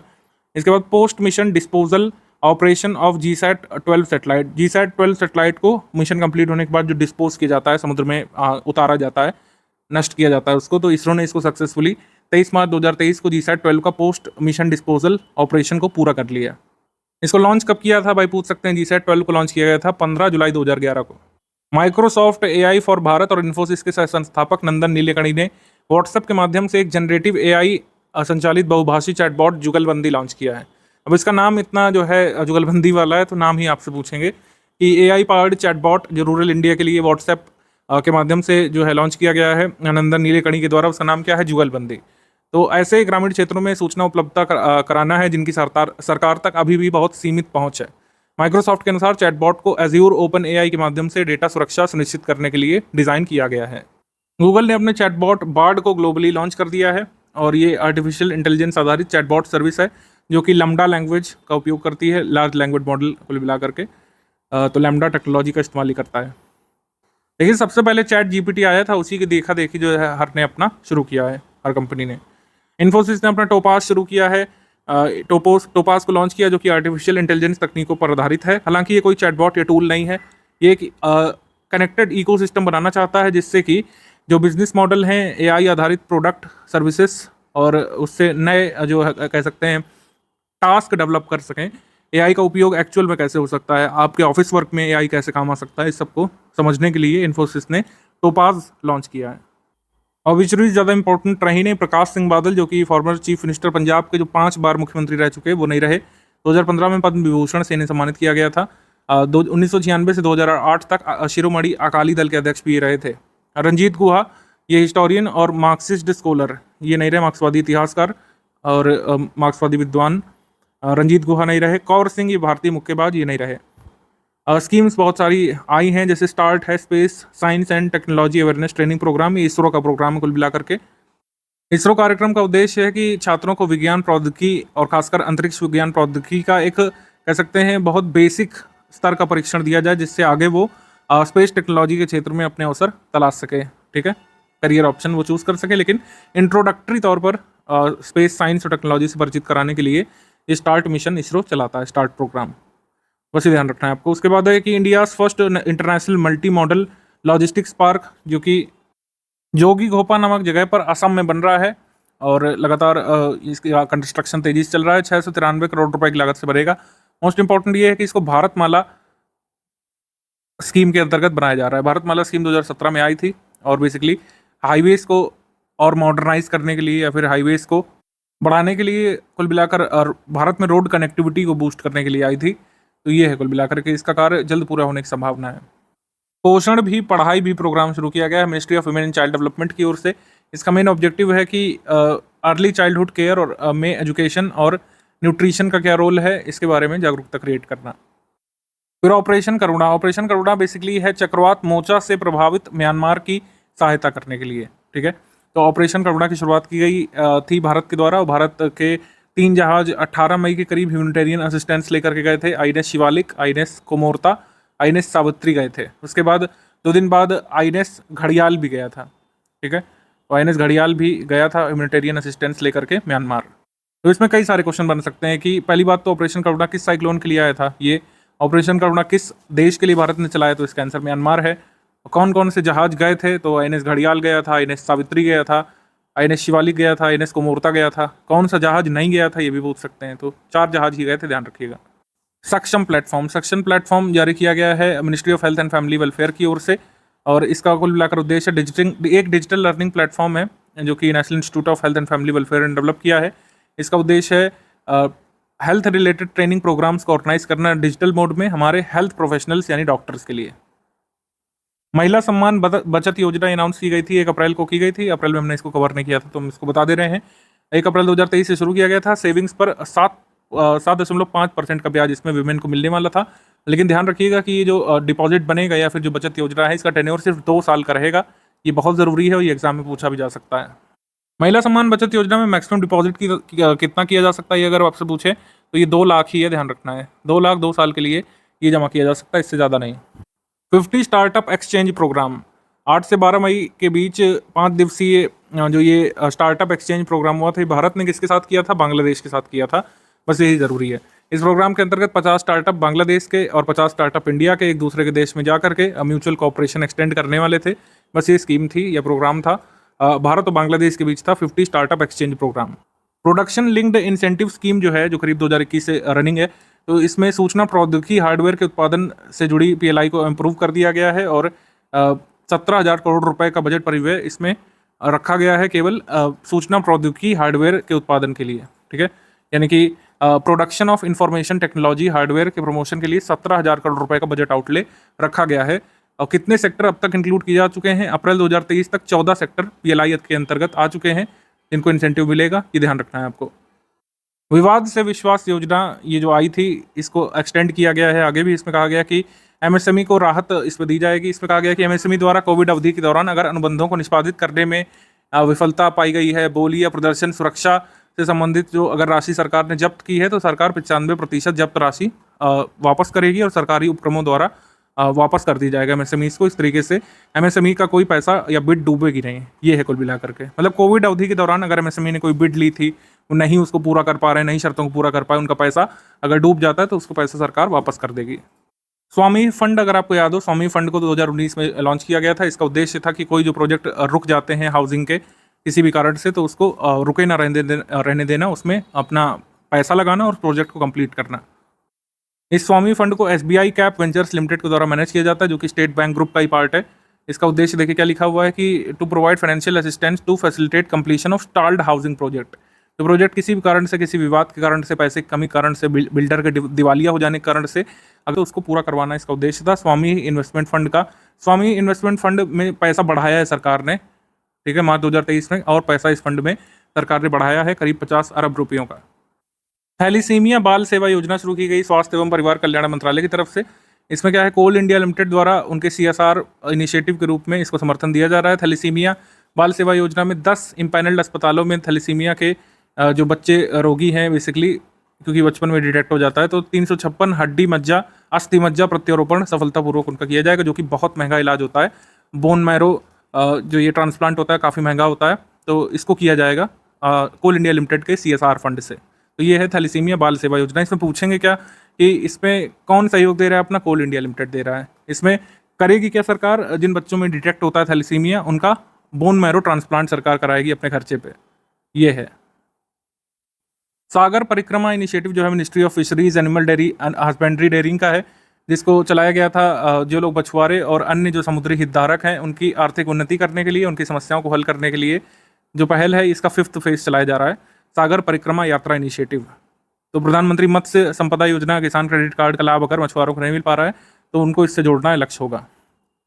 आगे हम लोग बढ़ेंगे। द बिग कैचअप पहल, द बिग कैचअप इनिशिएटिव, विश्व स्वास्थ्य संगठन UNICEF, Gavi, the vaccine alliance टीकाकरण एजेंडा 2030 का भाग है। इसमें उन बच्चों को शामिल करना है या फिर उन सभी लोगों को शामिल करना है जो टीकाकरण अपना नहीं करवा पाए थे कोविड से। तो 20 देशों में ये अभियान जो है चलाया जाने वाला है। तो 20 कंट्री में इंडिया भी शामिल है, इंडिया को भी इसमें शामिल किया है वर्ल्ड हेल्थ ऑर्गेनाइजेशन ने, जबकि मतलब मोस्टली तो वैक्सीन लगवा चुके हैं भारत में, लेकिन फिर भी जहाँ पर बच्चे नहीं वैक्सीन लगवा पाए हैं वहाँ पर बिग कैचअप इनिशिएटिव के थ्रू वैक्सीनेशन कराया जाएगा। राज्य की योजनाओं में सबसे पहले one playground in one panchayat project, एक पंचायत में एक खेल का मैदान परियोजना गवर्नमेंट ऑफ केरल ने शुरू किया है। हर पंचायत लेवल पर एक अच्छी गुणवत्ता वाला एक स्टेडियम ये डेवलप करना चाहते हैं लोकली। इसके बाद है Ratnagiri refinery and petrochemical limited परियोजना, ये बहुत दिन से रुकी हुई परियोजना है। इसका ऐलान 2015 में किया गया था, लेकिन लोकल्स इसका विरोध कर रहे हैं, उनके गाँव में दिक्कतें आ सकती हैं इस प्रोजेक्ट के बनने से, तो उसका विरोध हो रहा है महाराष्ट्र में, इस वजह से प्रोजेक्ट बन नहीं पा रहा है। हालांकि सेंट्रल गवर्नमेंट इसको रिवाइव करने की योजना बना रही है। अगर इस प्रोजेक्ट को बना लिया जाता है तो ये वर्ल्ड्स लार्जेस्ट रिफाइनरी कॉम्प्लेक्स बन जाएगा, जो कि एक सिंगल लोकेशन पर होगा अगर बन गया तो। वैसे तो बहुत मुश्किल लग रहा है क्योंकि काफ़ी विरोध इसको झेलना पड़ रहा है। 3 मेजर ऑयल कंपनी जो Indian oil, Bharat petroleum, Hindustan petroleum, ये जो है इस रिफाइनरी के स्टेक होल्डर बनेंगे एक बार जब ये बन जाएगा तो। जब बन जाएगा तो वर्ल्ड्स लार्जेस्ट रिफाइनरी कॉम्प्लेक्स होगा। अगर पूछे कि भारत की इस समय सबसे बड़ी ऑयल रिफाइनरी कहाँ पे है तेल शोधन क्षमता के लिहाज से, कैपेसिटी के लिहाज से, तो लार्जेस्ट ऑयल रिफाइनरी जो है ये जामनगर में है, गुजरात में, ये ध्यान रखिएगा। गीता कर्मिकुला बीमा योजना ये तेलंगाना सरकार की है। इसमें ताड़ी निकालने वालों को 5 लाख रुपए तक का बीमा कवर यहाँ पे दिया जाएगा। ठीक है, ताड़ी निकालने वालों की अगर मृत्यु होती है तो परिवारजनों को 5 लाख रुपए तक का यहाँ पे सपोर्ट देगी तेलंगाना सरकार। एसीसी पुरुष प्रीमियर कप का आयोजन हुआ था और नेपाल, मतलब जो भी इसमें जीतता वो एशिया कप के लिए क्वालिफाई कर जाता। तो विजेता यहाँ पे नेपाल रहा था और उपविजेता यहाँ पर रहा था यूएई। सबसे कम मैचेस खेलकर अंतर्राष्ट्रीय ओडीआई क्रिकेट में 5000 रन पूरे करने वाले बल्लेबाज बन गए हैं पाकिस्तान के क्रिकेटर बाबर आजम, जो कि पाकिस्तान क्रिकेट टीम के कप्तान भी हैं। 97 इनिंग्स में इसने 5000 रन पूरे कर लिए। वहीं पर विराट कोहली चौथे स्थान पर, 114 इनिंग में उनके 5000 रन पूरे हुए थे। गोल्डन ग्लोब रेस फ्रांस के लेस सेबल्स डी ओलेन में शुरू हुई थी, अप्रैल 2023 में खत्म हुई है। सितंबर में बेसिकली शुरू हुई थी, अप्रैल में खत्म हुई है। तो पहले भारतीय एवं एशियाई ग्रुप में अभिलाष टॉमी जो है कमांडर, रिटायर्ड, इन्होंने रेस को पूरा किया है और सेकंड आए हैं रेस में ये। तो अपनी सेल बोट में अकेले 236 दिन तक संघर्ष करने के बाद रेस में सेकंड स्थान पर रहे। दक्षिण अफ्रीकी नाविक कर्स्टन न्यूशस्फर समुद्री इतिहास में इन्होंने अपना नाम दर्ज किया। गोल्डन ग्लोब रेस जीतने वाली पहली महिला ये बन गई। सेकंड पर अभिलाष टॉमी रहे। उसके बाद ISSF राइफल पिस्टल विश्व कप हुआ था बाकू में, अजरबैजान में। तो पदक तालिका में शीर्ष पर रहा था चाइना, सेकंड पर इंडिया रहा था। भारत की निशानेबाजी बहुत अच्छी है, तीरंदाजी भी अच्छी है, तो इंडिया सेकंड पर रहा इसमें, थर्ड पर ईरान। भारत के स्वर्ण पदक विजेता रहे थे सरबजोत सिंह और दिव्या TS। कई बार ऐसा होता है कि कोई भी इवेंट का नाम नहीं देते हैं, कुछ नहीं देते हैं, आपसे सिंपली पूछेंगे कि दिव्या TS और सरबजोत सिंह कौन सा स्पोर्ट्स खेलते हैं, कौन से स्पोर्ट्स डिसिप्लिन से ये दोनों एसोसिएटेड हैं। तो इसका आंसर क्या होगा? तो इसका आंसर हो जाएगा शूटिंग यानी कि निशानेबाजी। इसके बाद दोहा डायमंड लीग जीता यहाँ पे नीरज चोपड़ा ने स्वर्ण पदक जीता इन्होंने डायमंड लीग में। 2022 में सितंबर में जो स्विट्जरलैंड में डायमंड लीग हुई थी उसमें भी ट्रॉफी इन्होंने जीती थी। दुबई बैडमिंटन ओपन हुआ था, इसमें जो डबल्स है उसमें भारतीय जोड़ी रही थी, तो हम देखेंगे। डबल्स जीता था गोल्ड मेडल सात्विक साईराज रंकी रेड्डी ने और चिराग शेट्टी की जोड़ी ने, तो ये ध्यान रखिएगा। इन्होंने हराया था ओंग यू सिन और तियो ए यी को। ठीक है, ये आयोग भी नहीं पूछेगा, वो भूल जाएंगे ये बनाना, कुछ गलती कर देंगे। तो गोल्ड मेडल वाले का नाम ध्यान रखिए खाली। इसके बाद अहमदाबाद ओपन गोल्फ, ये इसमें विजेता रहे थे जमाल हुसैन बांग्लादेश के। राशिद खान ये भारत से विजेता रहे थे अहमदाबाद गोल्फ ओपन में।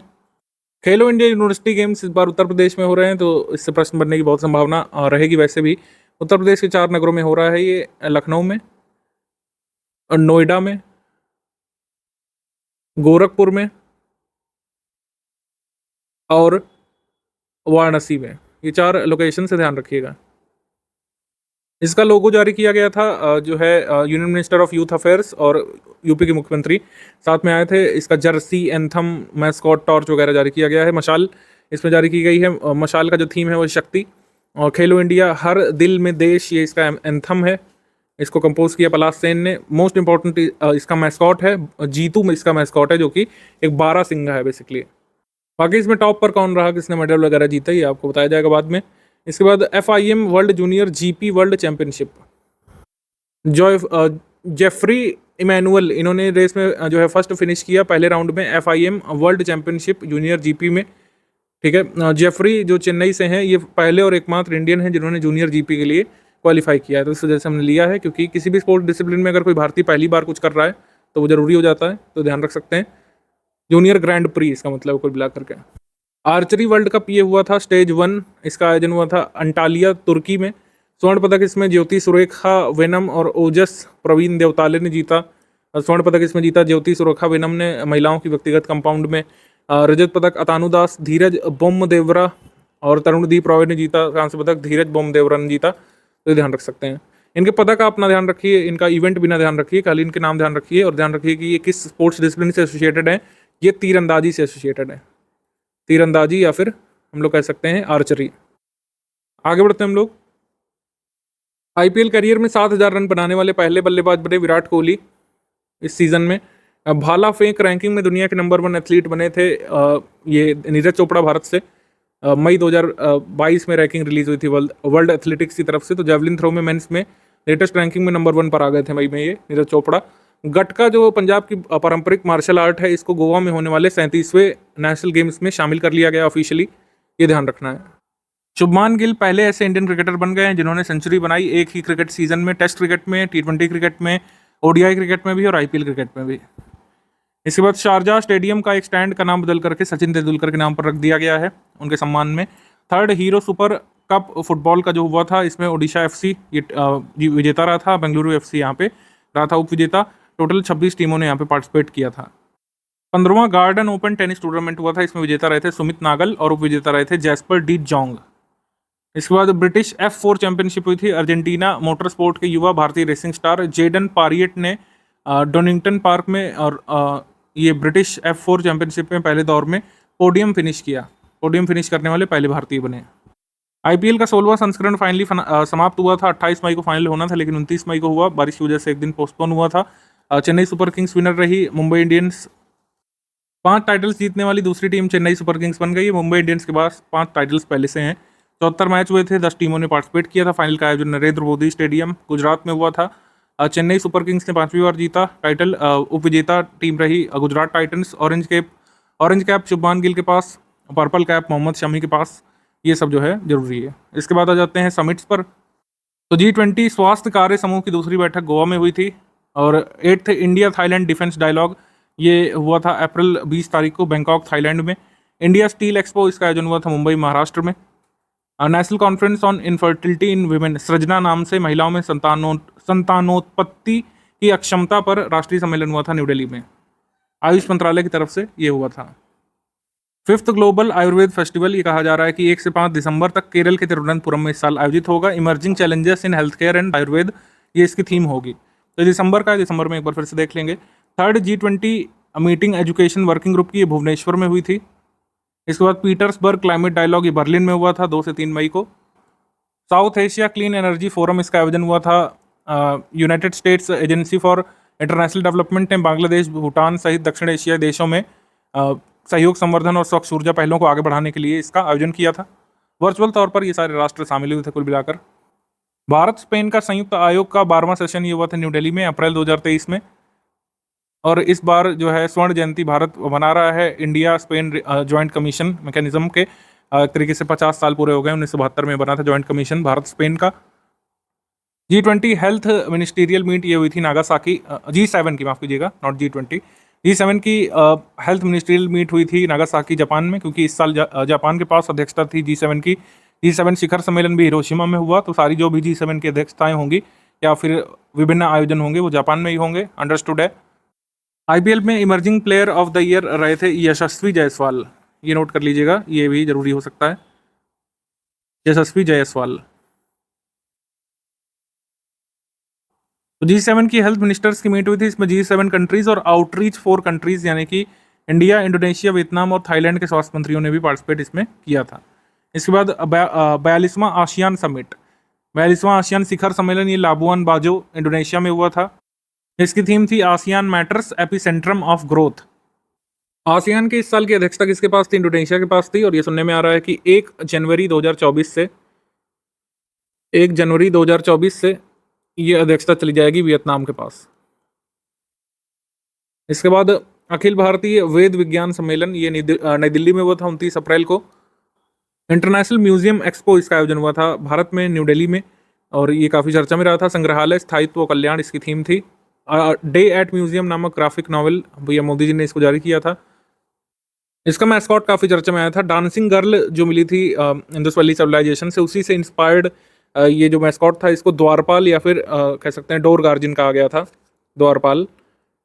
तो इस तरीके से ये इसका मैस्कॉट था, जो आप स्क्रीन पर भी देख सकते हैं। तो ये पूछ सकते हैं कि इसका मैस्कॉट क्या था? Dancing girl of Harappa civilisation या फिर Indus valley civilisation.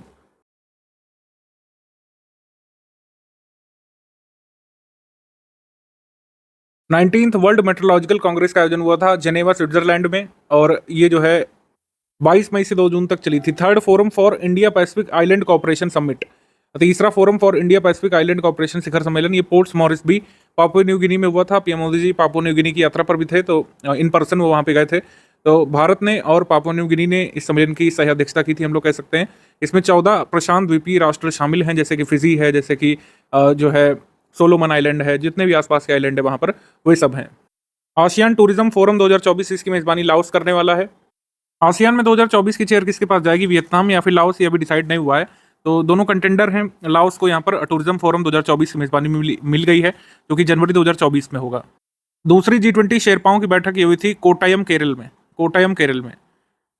SCO foreign ministers की काउंसिल ये हुई थी पणजी, गोवा में, और ये काफ़ी महत्वपूर्ण अध्यक्षता भारत के विदेश मंत्री सुब्रमण्यम जयशंकर ने की थी। महत्वपूर्ण इसलिए क्योंकि 12 वर्ष में पहली बार भारत की यात्रा किसी पाकिस्तान के विदेश मंत्री ने की थी। पाकिस्तान के विदेश मंत्री बिलावल भुट्टो ने यहाँ पे पार्टिसिपेट किया था, तो ये काफ़ी इंपॉर्टेंट माना जा रहा है। इसी कह सकते हैं मिनिस्टर्स काउंसिल में, फॉरेन मिनिस्टर्स काउंसिल में Kuwait state, Maldives Republic, Myanmar, संघ गणराज्य और संयुक्त अरब अमीरात को SCO संवाद भागीदार का दर्जा देने के ज्ञापन पर हस्ताक्षर कर दिए गए। तो मालदीव, कुवैत और म्यांमार और UAE अब SCO के डायलॉग पार्टनर्स बन गए हैं ऑफिशियली। दुबई UAE की पहली फिनटेक समिट का आयोजन यहाँ पे किया गया था 8 से 9 मई के बीच। बेसिकली ये मिडिल ईस्ट, अफ्रीकन और साउथ एशियन कंट्रीज़ की ये फिनटेक समिट थी। इसका आयोजन हुआ था दुबई UAE में। फर्स्ट G20 फाइनेंस मिनिस्टर्स और सेंट्रल बैंक गवर्नर्स की मीट ये हुई थी बेंगलुरु में। अब देखिए G20 ओवर हो चुका है, कश्मीर में इसकी समिट हो चुकी है, तो इसके बाद जो भी बैठकें होंगी वो कम इंपॉर्टेंट होंगी। First China central Asia summit, ये चीन के शांक्सी प्रांत में हुई थी, शियान सिटी में। चीनी प्रेसिडेंट शी जिनपिंग ने इसकी अध्यक्षता की थी और इसकी मेजबानी करी थी first China central Asia summit में। साइंस 20 इंगेजमेंट ग्रुप G20 का, ये बंगाराम आइलैंड लक्षद्वीप में इसका आयोजन हुआ था। G20 टूरिज्म एक्सपो, इसका आयोजन हुआ था जयपुर, राजस्थान में। छठा इंडियन ओशन कॉन्फ्रेंस, इसका आयोजन हुआ था ढाका, बांग्लादेश में। इसका जो थीम था वो था partnership for peace, prosperity and a resilient future. तो हिंद महासागर सम्मेलन की अध्यक्षता या मेजबानी किसने की? अगर आपसे पूछे तो इसका आंसर लगाना है आपको, बांग्लादेश। इसके बाद second session United Nations permanent forum on indigenous issues का, ये हुआ था न्यूयॉर्क में। 10वां meeting transport ministers of Shanghai cooperation organisation का, ये दिल्ली में हुआ था। SCO की अध्यक्षता इस साल भारत के पास है। तो SCO की ज़्यादातर मेजर मीट या कॉन्फ्रेंसेस या फिर समिट, ये सब जो है भारत में ही हुई हैं। कई सारी उत्तर प्रदेश में हुई, पणजी में हुआ फॉरेन मिनिस्टर्स काउंसिल, और ये परिवहन मंत्रियों की बैठक ये न्यू दिल्ली में हुई थी। इसकी अध्यक्षता हमारे परिवहन मंत्री नितिन गडकरी जी ने की थी। G20 research and innovation initiative group conference, ये हुआ था दीव में, दीव दमन नगर हवेली में। मशीन स्कैन सी 2023 समिट, ये हुआ था UAE में। G7 समिट, ये हिरोशिमा जापान में हुआ था। जापान के प्रधानमंत्री के बुलावे पर भारत के प्रधानमंत्री भी शामिल हुए थे। मेजर जो बातें डिस्कस हुई थी G7 समिट में, आर्टिफिशियल इंटेलिजेंस पर जो गाइडलाइंस बनाने की जो मांग है उस पर, और यूक्रेन में जो रूस की ज्यादती हो रही है इस पर चिंता व्यक्त की गई थी, और यूक्रेन को हर संभव फाइनेंशियल असिस्टेंस दिए जाने पर जो है सहमति व्यक्त की G7 नेशंस ने। और विधि के शासन, सहयोग, स्वच्छ ऊर्जा, अर्थव्यवस्था की ओर संक्रमण पर बल दिया गया। इसका आयोजन हिरोशिमा प्रांत जापान में आयोजित हुआ। 49वां ये G7 समिट था, ये बड़ा जरूरी है। अगले साल 50वां G7 समिट होना है। अभी ऑफिशियल इसका नहीं आया है कि कहाँ पे होगी, लेकिन अगले साल 2024 में 50वां G7 शिखर सम्मेलन होना है। इसी समिट के दौरान पीएम मोदी जी ने जो बस्ट यानी कि प्रतिमा है महात्मा गांधी की, उसका भी अनावरण किया था हिरोशिमा में। रामवन जी सुतार की प्रतिमा है वो बनाई हुई। एक क्लाइमेट क्लब सृजित करने का निर्णय लिया गया है G7 समिट में। स्वच्छ ऊर्जा और 2035 तक कोयला आधारित सेक्टर को डीकार्बनाइज करने का लक्ष्य G7 नेशंस ने रखा है। क्लाइमेट क्लब एक इंटर गवर्नमेंटल प्लेटफॉर्म होगा जो पेरिस समझौते, पेरिस एग्रीमेंट को लागू करने के लिए देश इसमें शामिल हो सकते हैं। इंडिया भी इसमें शामिल होने का मन बना रहा है। तो ये है टोटल आपका G7, इससे बाहर नहीं आ सकता है। फिर second G20 disaster risk reduction working group की मीट हुई थी मुंबई में। दूसरा G20 आपदा जोखिम न्यूनीकरण कार्य समूह की बैठक मुंबई में। संघाई सहयोग संगठन के रक्षा मंत्रियों की बैठक न्यू दिल्ली में हुई थी। इसकी अध्यक्षता भारत के रक्षा मंत्री ने की थी। चीन, Kazakhstan, Kyrgyzstan, Russia, Tajikistan, Uzbekistan के रक्षा मंत्रियों ने इसमें पार्टिसिपेट किया था। पाकिस्तान के रक्षा मंत्री ने इसमें वर्चुअल तौर पर पार्टिसिपेट करने के लिए कहा था, हालांकि फिर पार्टिसिपेट किया नहीं था finally. Janshakti a collective power exhibition, तो ये national gallery of modern art new Delhi में लगाई गई थी। इसकी थीम थी जनशक्ति कलेक्टिव पावर, और 100वां एपिसोड जो था प्रधानमंत्री की रेडियो प्रोग्राम मन की बात का, जो कि हर महीने के आखिरी संडे को होता था, उसको मनाने के लिए ये गैलरी लगाई गई थी, Janshakti collective power exhibition. Digital health summit, इसका आयोजन हुआ था गोवा में। भारतीय उद्योग परिसंघ के द्वारा इसको ऑर्गेनाइज किया गया था। डिजिटल हेल्थ समिट गोवा में हुई थी। बिल्डिंग वन हेल्थ इसकी थीम थी, बिल्डिंग वन हेल्थ। इसके बाद थर्ड SCO स्टार्टअप फोरम, इसका आयोजन न्यू दिल्ली में हुआ था। Joint declaration of 6th Indo Canada ministerial dialogue, ये ओटावा में हुआ था कनाडा में 8 मई को। Third G20 tourism working group की मीट हुई थी श्रीनगर जम्मू कश्मीर में। पार्लियामेंट बिल्डिंग रह गया है, G20 शिखर सम्मेलन डिस्कस करना रह गया है, उसको हम लोग MCQ के बाद डिस्कस करेंगे। रैंक्स रिपोर्ट्स इंडेक्स पर आ जाते हैं। List of 100 most influential peoples की लिस्ट टाइम मैगजीन ने जारी की। इसमें टॉप पर शाहरुख खान है, फिर भारत से SS राजामौली, और थर्ड पर सलमान रश्दी, फिर पद्म लक्ष्मी। अलग अलग श्रेणी में ये हैं, जैसे आइकन्स की श्रेणी में शाहरुख खान, पॉइनियर्स की श्रेणी में SS राजामौली, आइकन्स की श्रेणी में Salman Rushdie. List of 100 most influential people Time magazine के द्वारा। फिर वैश्विक सैन्य खर्च पर रिपोर्ट जो Stockholm international peace research institute के द्वारा आती है। तो हाईएस्ट मिलिट्री स्पेंडिंग करने वाले नेशंस में टॉप पर US है, फिर चाइना है, फिर रशिया है, फिर चौथे पर भारत है। ठीक है, भारत है चौथे स्थान पर।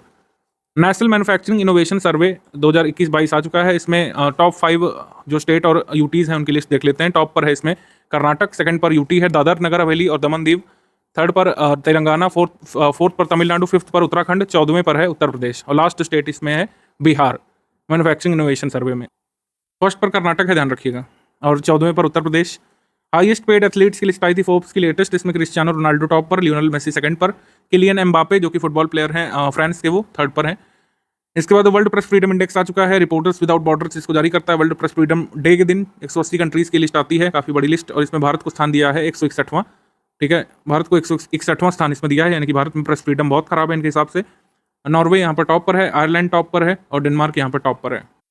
इवन पाकिस्तान, बांग्लादेश और म्यांमार जहाँ पर जुंटा का शासन है, चाइना से भी जो है, मतलब चाइना तो खैर इसमें वो है, तो मतलब पाकिस्तान और बांग्लादेश में जो है, पाकिस्तान में प्रेस फ्रीडम इनके हिसाब से इंडिया से अच्छा है। इंडिया का रैंक और भी खराब है पाकिस्तान से इनके हिसाब से। चाइना यहाँ पर सबसे खराब है क्योंकि यहाँ पर प्रेस फ्रीडम बहुत कम है, 179वें स्थान पर है। म्यांमार 173वें स्थान पर। लास्ट पर नॉर्थ कोरिया को रखा है for obvious reasons. ODF plus की रैंकिंग्स आई थी, इसमें बताया गया था कि वायनाड ODF प्लस घोषित होने वाला देश का पहला जिला बन गया है। First district in the country to be declared ODF plus, ध्यान रखिएगा, ODF नहीं ODF प्लस। ODF प्लस होने में शीर्ष पर वायनाड, फिर मंचेरियाल महाराष्ट्र से, और अनूपुर मध्य प्रदेश से थर्ड पर। फिर कुछ रिपोर्ट में बस इतना ध्यान रखना होता है, रिपोर्ट कौन सा ऑर्गेनाइजेशन जारी करता है, जैसे trade and development report update United Nations conference on trade and development के द्वारा जारी किया जाता है।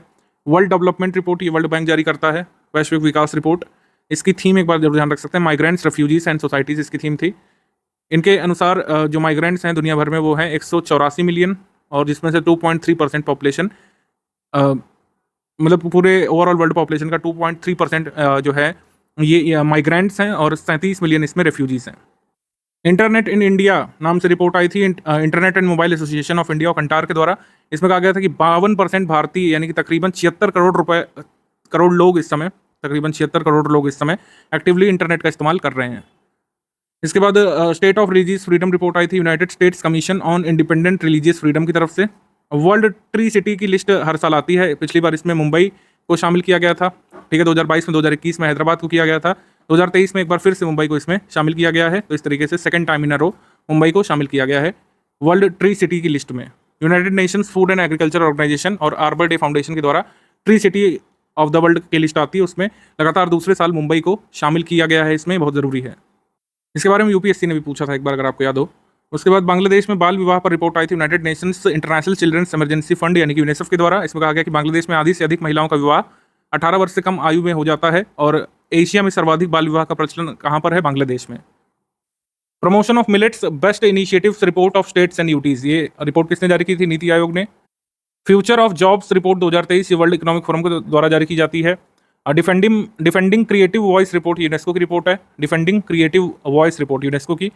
मार्च 2023 के लिए 8 प्रमुख उद्योगों का सूचकांक वाणिज्य और उद्योग मंत्रालय के द्वारा हर महीने आता है। तो इंडेक्स ऑफ इंडस्ट्रियल प्रोडक्शन में जो ये 8 कोर इंडस्ट्रीज हैं, इनका वेटेज करीब 80 मतलब 40 पॉइंट समथिंग परसेंटेज होता है। प्रिसाइजली बात करूं मैं तो 40.27% जो IIP यानी इंडेक्स ऑफ इंडस्ट्रियल प्रोडक्शन का जो होता है वो वेट बनाते हैं ये 8 कोर इंडस्ट्रीज। बेस ईयर इनका लिया जाता है 2011-12, तो ये ध्यान रखिएगा, कुछ बेसिक बातें हो गई। और सबसे ज़्यादा वेट इनमें किसका होता है? इन 8 कोर इंडस्ट्रीज में परसेंटेज वेट सबसे ज़्यादा है पेट्रोलियम रिफाइनरी उत्पादों का भारांक इन 8 उत्पादों में सर्वाधिक रहता है, ये ध्यान रखना है। ये बहुत ज़रूरी चीज़ें हैं, जहाँ पर भी इकोनॉमी पूछता है यूपीपीएससी, ये सब चीज़ें पूछ ली जाती हैं। 8 कोर इंडस्ट्रीज हैं कौन कौन सी? कई बार इनमें पूछ लेते हैं कौन सी कोर इंडस्ट्री में नहीं आता है। कोल, क्रूड ऑयल यानी कच्चा तेल, प्राकृतिक gas, petroleum refinery products, fertilisers, steel, cement, electricity, refinery products, ये सब जो है आ जाते हैं इसमें 8 कोर इंडस्ट्रीज में। तो ये सब चीज़ें ध्यान रखिएगा हमेशा के लिए, ये सब ध्यान रख सकते हैं। बढ़ते हम लोग आगे। Global report on food crisis 2023, ये रिपोर्ट आई थी फूड सिक्योरिटी इन्फॉर्मेशन नेटवर्क के द्वारा। इसमें कहा गया था कि एशिया की अगर बात करें तो 51.3 मिलियन लोग खाद्य संकट का सामना कर रहे हैं। फूड सिक्योरिटी क्राइसिस है वहाँ पर। 28.52 मिलियन लोग केवल 2 देशों में पाए जाते हैं, पाकिस्तान और अफगानिस्तान में। इसके बाद टर्निंग ऑफ द टैप नामक रिपोर्ट आई है यूनाइटेड नेशंस इन्वायरमेंट प्रोग्राम यानी कि UNEP की तरफ से, UNEP की तरफ से। Bridging the gender digital divide report UNICEF ने जारी की है। Bridging the gender digital divide report. Market cap के मामले में ITC देश की 6ठी सबसे बड़ी कंपनी बन गई है। एपेक्स सुपर कंप्यूटिंग लीग का आयोजन हुआ था जर्मनी में और अंतर्राष्ट्रीय सुपर कंप्यूटिंग सम्मेलन में 500 प्रमुख वैश्विक सुपर कंप्यूटिंग जो यूनिट्स हैं उनकी सूची जारी की गई थी। तो सीडैक पुणे में स्थापित जो AI आधारित सुपर कंप्यूटर ऐरावत है, इसको वरीयता क्रम में 75वें स्थान पर टॉप 500 में रखा गया है। ठीक है, ध्यान रखना है। इसके बाद मुद्रा और वित्त रिपोर्ट, ये रिजर्व बैंक ऑफ इंडिया के द्वारा जारी की जाती है। इस बार जो प्राथमिक विषय है करेंसी एंड फाइनेंस रिपोर्ट में वो है जलवायु परिवर्तन, और इसकी थीम है towards a greener cleaner India. Towards a greener cleaner India. The $1 billion death trade report, ये UN ह्यूमन राइट्स ऑफिस ने जारी की है। इसमें कहा गया है कि म्यांमार में जो जुंटा का शासन चल रहा है उसको समर्थन करने में किन किन राज्यों ने, राष्ट्रों ने हथियार जो है सप्लाई किए। जैसे रशिया ने, चाइना ने, सिंगापुर ने काफ़ी हथियार सप्लाई किए और भारत और थाईलैंड ने भी कम मात्रा में हथियार सप्लाई किए अब म्यांमार की जुंटा को। In an end to child marriage within reach, is an end to child marriage within reach, ये रिपोर्ट यूनिसेफ की आई थी। ठीक है, और इसमें कहा गया है कि वास्तव में बाल विवाह को पूरी तरीके से विश्व में समाप्त होने में 300 और वर्ष लगेंगे, ये कहा गया था इसमें। Race to net zero report, ये आई थी UN economic and social commission for Asia and the Pacific की तरफ से। निम्नलिखित में से किस देश के राष्ट्रपति ने अपने देश और भारत के साथ रणनीतिक साझेदारी के 25 वर्ष पूरे होने पर प्रधानमंत्री को पेरिस में होने वाली बेस्टिल डे परेड में बुलाया है? तो फ्रांस के राष्ट्रपति ने बुलाया है पेरिस में होने वाली बेस्टिल डे परेड में। आंसर यहाँ पर हो जाएगा B, फ्रांस। अप्रैल 2023 में खबरों में रही चोलकालीन भगवान हनुमान की प्रतिमा या मूर्ति के बारे में क्या सही है? चोलकाल से संबंधित भगवान हनुमान की मूर्ति की चोरी हुई थी और इसे पुनः प्राप्त किया गया है। कहाँ से? तमिलनाडु के अरियालूर जिले के पोट्टेवेली वेल्लूर में वरद राजा पेरुमल के वैष्णो मंदिर से भगवान हनुमान की मूर्ति को चुराया गया था। ऑस्ट्रेलिया में कैनबरा में जो भारत के उच्चायुक्त हैं उन्होंने इस प्रतिमा को प्राप्त किया है और वापस भारत इसे लाया जाएगा। तो जो सेकंड टर्म है मोदी गवर्नमेंट का, इसमें कई सारे स्कल्पचर्स भारत लाए गए हैं जो चोरी हुए थे, उनमें से एक है ये। सारे आंसर यहाँ पे सही है, सारे कथन सही है, आंसर हो जाएगा यहाँ पे D। निम्नलिखित में से किसने मार्च 2023 में एक स्किल हब पोर्टल लॉन्च किया था कर्नाटका की राजधानी बेंगलुरु से? तो स्किल हब पोर्टल लॉन्च किया था डॉक्टर राजीव चंद्रशेखर ने, जो इंडिपेंडेंट चार्ज यहाँ पे लिए हुए skill development, entrepreneurship, electronics and IT का। तो राजीव चंद्रशेखर ने जो है skill hub portal Karnataka Bengaluru से लॉन्च किया। Option number D। मई 2023 में GSI के अनुसार राजस्थान के किस जिले से लिथियम के एक और भंडार पाए गए हैं जो भारत की कुल मांग का 80% पूर्ण कर सकते हैं? तो आपको पता है वैसे तो कोबाल्ट, लिथियम आदि के लिए भारत जो है इंपोर्ट पर निर्भर है, जैसा कि पूछा भी गया था अभी UPSC पेपर में। तो रियासी जिले से, J&K से लिथियम के बड़े भंडार मिले हैं। फिर सेकंड टाइम नागौर से राजस्थान से लिथियम के बड़े भंडार मिले हैं। ऑप्शन नंबर B यहाँ पे सही है, नागौर। GSI के सर्वेक्षण के दौरान राजस्थान के नागौर जिले के डेगाना में रेवंत पहाड़ी से लिथियम के बड़े भंडार की खोज हुई है और जम्मू कश्मीर में पाए जाने वाले भंडार से अधिक मात्रा में ये नागौर वाले भंडार हैं। करेक्ट स्टेटमेंट इसमें फाइंड कर रहा है 18 अप्रैल 2023 तक 28 स्टेट्स और यूटीज जो है भारत के, वो national common document registration system को इम्प्लीमेंट कर चुके हैं। ये कथन या फैक्ट सही है। सेकंड है कि इंडियन रेलवेज ने पूरी गंगा सागर दिव्य काशी यात्रा को शुरू किया था पुणे से, और ये जो दिव्य काशी यात्रा है इसमें पूरी कोलकाता, गया, वाराणसी, प्रयागराज की यात्रा कराई जाएगी। हमारा क्या आंसर हो जाएगा? हमारा आंसर हो जाएगा इसमें 1 and 2 correct, C, both 1 and 2 correct, C. 76वें कांस अंतर्राष्ट्रीय फिल्म महोत्सव के बारे में क्या सही है? इसके कुछ अवार्ड्स भी होते हैं, वो हम अगले महीने डिस्कस करेंगे। 16 से 27 मई तक फ्रांस में आयोजन किया गया। केंद्रीय सूचना और प्रसारण राज्य मंत्री डॉक्टर एल मुरुगन ने 17 मई को इस फिल्म समारोह में मार्शे डू फिल्म की कैटेगरी में मार्शे डू फिल्म के इवेंट में भारतीय पवेलियन का उद्घाटन किया था। तो ये दोनों कथन यहाँ पे सही है। और तीसरा स्टेटमेंट है कि स्वीडिश फिल्म मेकर रूबेन ऑस्टरलैंड जो है इसने ज्यूरी को प्रिसाइड किया था। ये भी सही है, आंसर सही हो जाएगा इसमें डी। सारे कथन यहाँ पे सही है, डी यहाँ पे सही है। इसके कुछ अवार्ड्स होते हैं कान फिल्म फेस्टिवल के, तो उसको बताया जाएगा बाद में। 9 से 11 मई के बीच किस देश के विदेश मंत्री ने भारत की आधिकारिक यात्रा की थी? तो इजराइल के विदेश मंत्री यहाँ पे आए थे, जिनका नाम है एली कोहेन। एली कोहेन यहाँ पे आए थे ऑफिशियल विजिट पर। अगला है कि मई 2023 में निम्नलिखित में से कौन सा नगर निगम सेंट्रल बैंक डिजिटल मुद्रा जारी करने वाला भारत का पहला म्यूनिसिपल कॉर्पोरेशन बना था? तो पटना नगर निगम ने सेंट्रल बैंक डिजिटल करेंसी जो ई रुपी है उसको अपने वहाँ पे जारी किया था, और ऐसा करने वाला पहला म्यूनिसिपल कॉर्पोरेशन या नगर निगम बना था। ऑप्शन नंबर ए। ब्लू बगिंग टर्म चर्चा में था, ये एक प्रकार की हैकिंग का अटेम्प्ट होता है, सही है। ब्लू बगिंग में क्या करते हैं हैकर?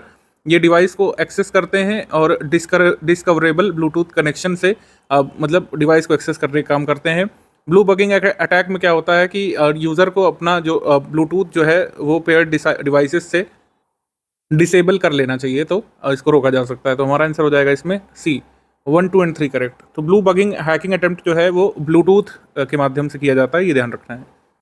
द्वारका एक्सप्रेसवे जो कि भारत का पहला 8 लेन वाला एक्सेस नियंत्रित एक्सप्रेसवे होगा, जिसके बारे में नितिन गडकरी जी ने जानकारी दी थी, इसका कार्य कब तक पूरा हो जाएगा? इसका कार्य पूरा हो जाएगा अगले साल तक, अप्रैल 2024 तक ये पूरा हो जाएगा, और ये भारत का पहला 8 लेन वाला एक्सेस नियंत्रित एक्सप्रेसवे होगा।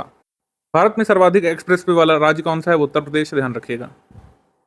28 अप्रैल 2023 को किसने वीडियो कॉन्फ्रेंसिंग के माध्यम से 18 राज्य और 2 के यूटीज में 91 FM ट्रांसमीटरों का उद्घाटन किया था? 91 FM ट्रांसमीटर्स का उद्घाटन किया था प्राइम मिनिस्टर जी ने, ऑप्शन नंबर सी। और इनका कहना था कि नए FM ट्रांसमीटर लगाए जाने से पूरे देश की आबादी के 73.5% भाग को आकाशवाणी से जोड़ दिया गया है, ठीक है। इन ट्रांसमीटरों के लगाए जाने से 73.5% जो भारत में पॉपुलेशन है वो आकाशवाणी को सुन पाएगी। फैक्ट्री विधेयक जो काफ़ी चर्चा में था, फैक्ट्री वर्क अमेंडमेंट बिल जो कि अब एक्ट बन चुका है, तमिलनाडु में इस पर काफ़ी चर्चा हुई थी। तो गवर्नमेंट ऑफ तमिलनाडु ने जो है तमिलनाडु अमेंडमेंट 2023 जो फैक्ट्री एक्ट 1948 का है उसमें अमेंडमेंट किया है। इसमें क्या है कि इसमें एक नया सेक्शन इंसर्ट किया गया इस एक्ट में, सेक्शन 65A। इस एक्ट में क्या है कि जो फैक्ट्री हैं वर्किंग आवर्स को फ्लेक्सिबल बना सकती हैं, उनको नियंत्रित कर सकती हैं। पहले ऐसा नहीं था, इस एक्ट में वर्किंग आवर्स से छेड़छाड़ फैक्ट्री नहीं कर सकती थी। तो हमारा क्या आंसर हो जाएगा इसमें? सी यहाँ पे सही है, बोथ 1 and 2 करेक्ट। फैक्ट्री जो एक्ट है 1948 में, उसमें किस राज्य ने अमेंडमेंट किया है, इस तरीके से पूछ सकते हैं अप्रैल में, तो इसका आंसर हो जाएगा तमिलनाडु। हाल ही में किस देश के मतदाताओं ने भारी बहुमत से देश के संविधान को संशोधित करने के लिए या फिर पुनर्लेखन करने के लिए वहाँ के राष्ट्रपति के पक्ष में मतदान किया है? तो ये किया है उज्बेकिस्तान की जनता ने।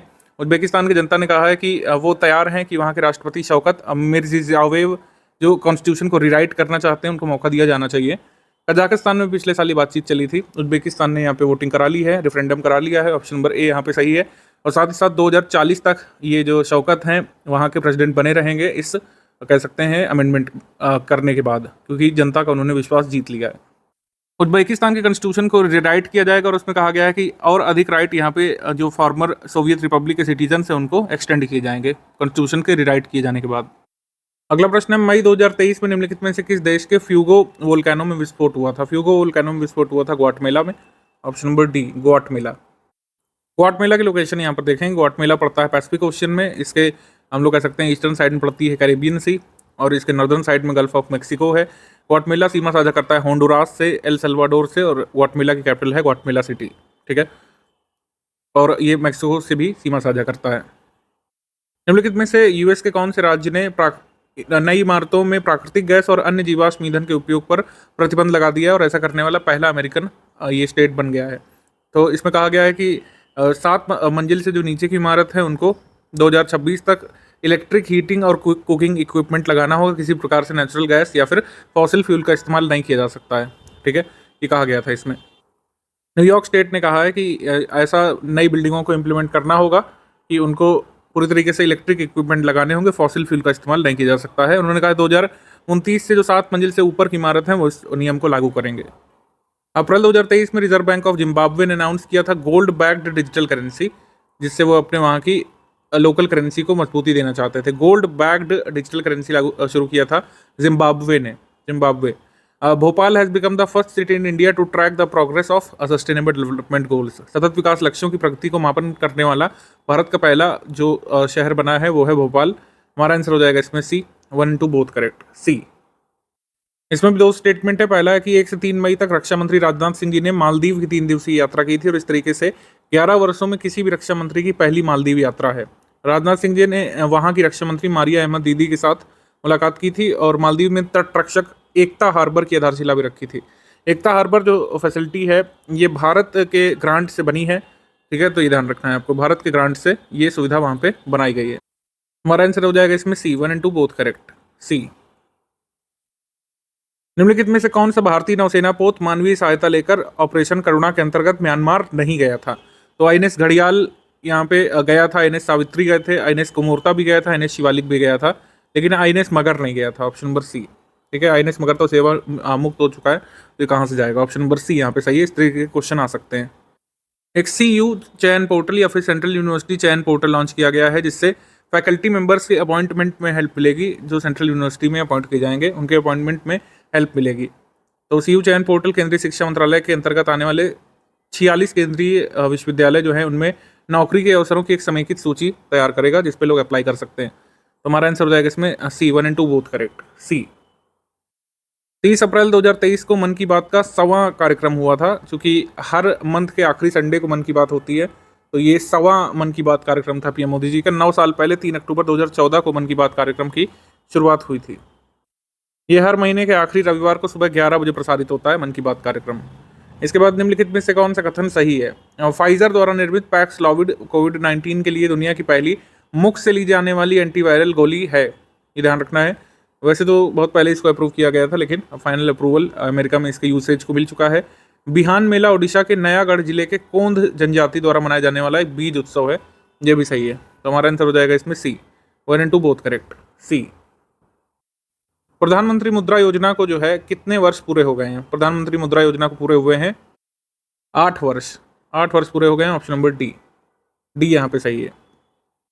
प्रीवियस ईयर का एक क्वेश्चन देख लेते हैं मुद्रा के संबंध में। बड़ा जबरदस्त क्वेश्चन एक बार पूछा गया था। Mudra bank has been established in India to. Mudra bank की स्थापना का उद्देश्य क्या है? तो इसका मुख्य उद्देश्य है किसी भी भारतीय नागरिक को ऋण प्रदान करना जिसके पास गैर कृषि क्षेत्र की आय सृजन गतिविधियों के लिए एक व्यवसाय योजना है। गैर कृषि क्षेत्र की आय सृजन योजना है ये। गैर कृषि गतिविधि के लिए अगर कोई आय सृजन करना चाहता है अपने बिजनेस से तो उनको मिलेगा, ये ध्यान रखना है। अब जल्दी से कमेंट करके बताइए कि कितने टाइप का लोन दिया जाता है मुद्रा योजना के अंतर्गत। जल्दी से कमेंट करके बताएं। भारत की प्रथम nano di ammonium phosphate liquid के संबंध में कौन सा कथन गलत है इसमें? पहला 26 अप्रैल 2023 को केंद्रीय गृह मंत्री अमित शाह ने नई दिल्ली में पहला नैनो DAP लॉन्च किया। तो यह कथन सही है। वैसे तो पीएम मोदी जी करते हैं, लेकिन अमित शाह ने इसको लॉन्च किया था, ये सही है। नैनो DAP दिल्ली में भारतीय किसान उर्वरक सहकारी लिमिटेड इफ्को द्वारा विकसित किया गया, ये भी सही है। ठीक है, और फिर है कि IFFCO nano DAP liquid nitrogen और फॉस्फोरस युक्त एक नैनो उर्वरक उत्पाद है जिसका शुभारंभ भारत को खाद्य उत्पादन और उर्वरक क्षेत्र में आत्मनिर्भर बनाने के लिए किया गया है, ये भी सही है। आंसर हो जाएगा इसमें डी। तीनों कथन सही है, तो इनकरेक्ट कोई है नहीं, तो आंसर हो जाएगा इसमें डी। इससे पहले नैनो यूरिया की शुरुआत भारत में की जा चुकी है 2021 में ही। प्रधानमंत्री नरेंद्र मोदी जी ने वर्ष 2022 के मिड में कलोल गुजरात में भारतीय किसान उर्वरक सहकारी लिमिटेड यानी इफ्को द्वारा बनाए गए विश्व के पहले नैनो यूरिया तरल संयंत्र का उद्घाटन किया था। ये एग्जाम में पूछा भी गया था। 14 मई 2023 को 14वें उपराष्ट्रपति जगदीप धनखड़ जी ने राजस्थान में कहां पर नाथूराम मिर्धा की प्रतिमा का अनावरण किया? नाथूराम मिर्धा की प्रतिमा का अनावरण किया गया था नागौर में। ऑप्शन नंबर बी, नागौर में, बी। अप्रैल 2023 में केंद्र शासित प्रदेश दादर और नगर हवेली दमन दीव के सिलवासा शहर में नमो medical education and research institute का उद्घाटन किसने किया? 2019 में प्रधानमंत्री मोदी जी ने इसकी आधारशिला रखी थी और ये पूरा हो चुका है 4 वर्षों में। तो इसका जो कह सकते हैं इनॉग्रेशन ये पीएम मोदी जी ने किया था। ऑप्शन नंबर यहाँ पर सही है बी यहाँ पे सही है। हाल ही में शोधकर्ताओं ने शुगोशिन नामक एक प्रोटीन की पहचान की है जो क्रोमोसोम के एक्स आकार के सृजन में महत्वपूर्ण भूमिका निभाता है। तो ये क्या है? शुगोशिन नामक प्रोटीन खोजा गया है अभी। इंडियाज ओनली न्यूज़पेपर इन मैंडारिन भाषा में छपने वाला भारत का एकमात्र न्यूज़पेपर, जिसको सियोंग पाओ कहा जाता था या फिर the overseas Chinese commerce of India, इसका ट्रांसलेशन है। 50 सालों से ये चल रहा था, कोविड के बाद बंद हो गया था। इसके संस्थापक की अभी मृत्यु हो गई है, तो ये फाइनली बंद हो चुका है। ये कहाँ से छपता था? कोलकाता से। ये बड़ा इंपॉर्टेंट हो सकता है, आगे पूछा जा सकता है।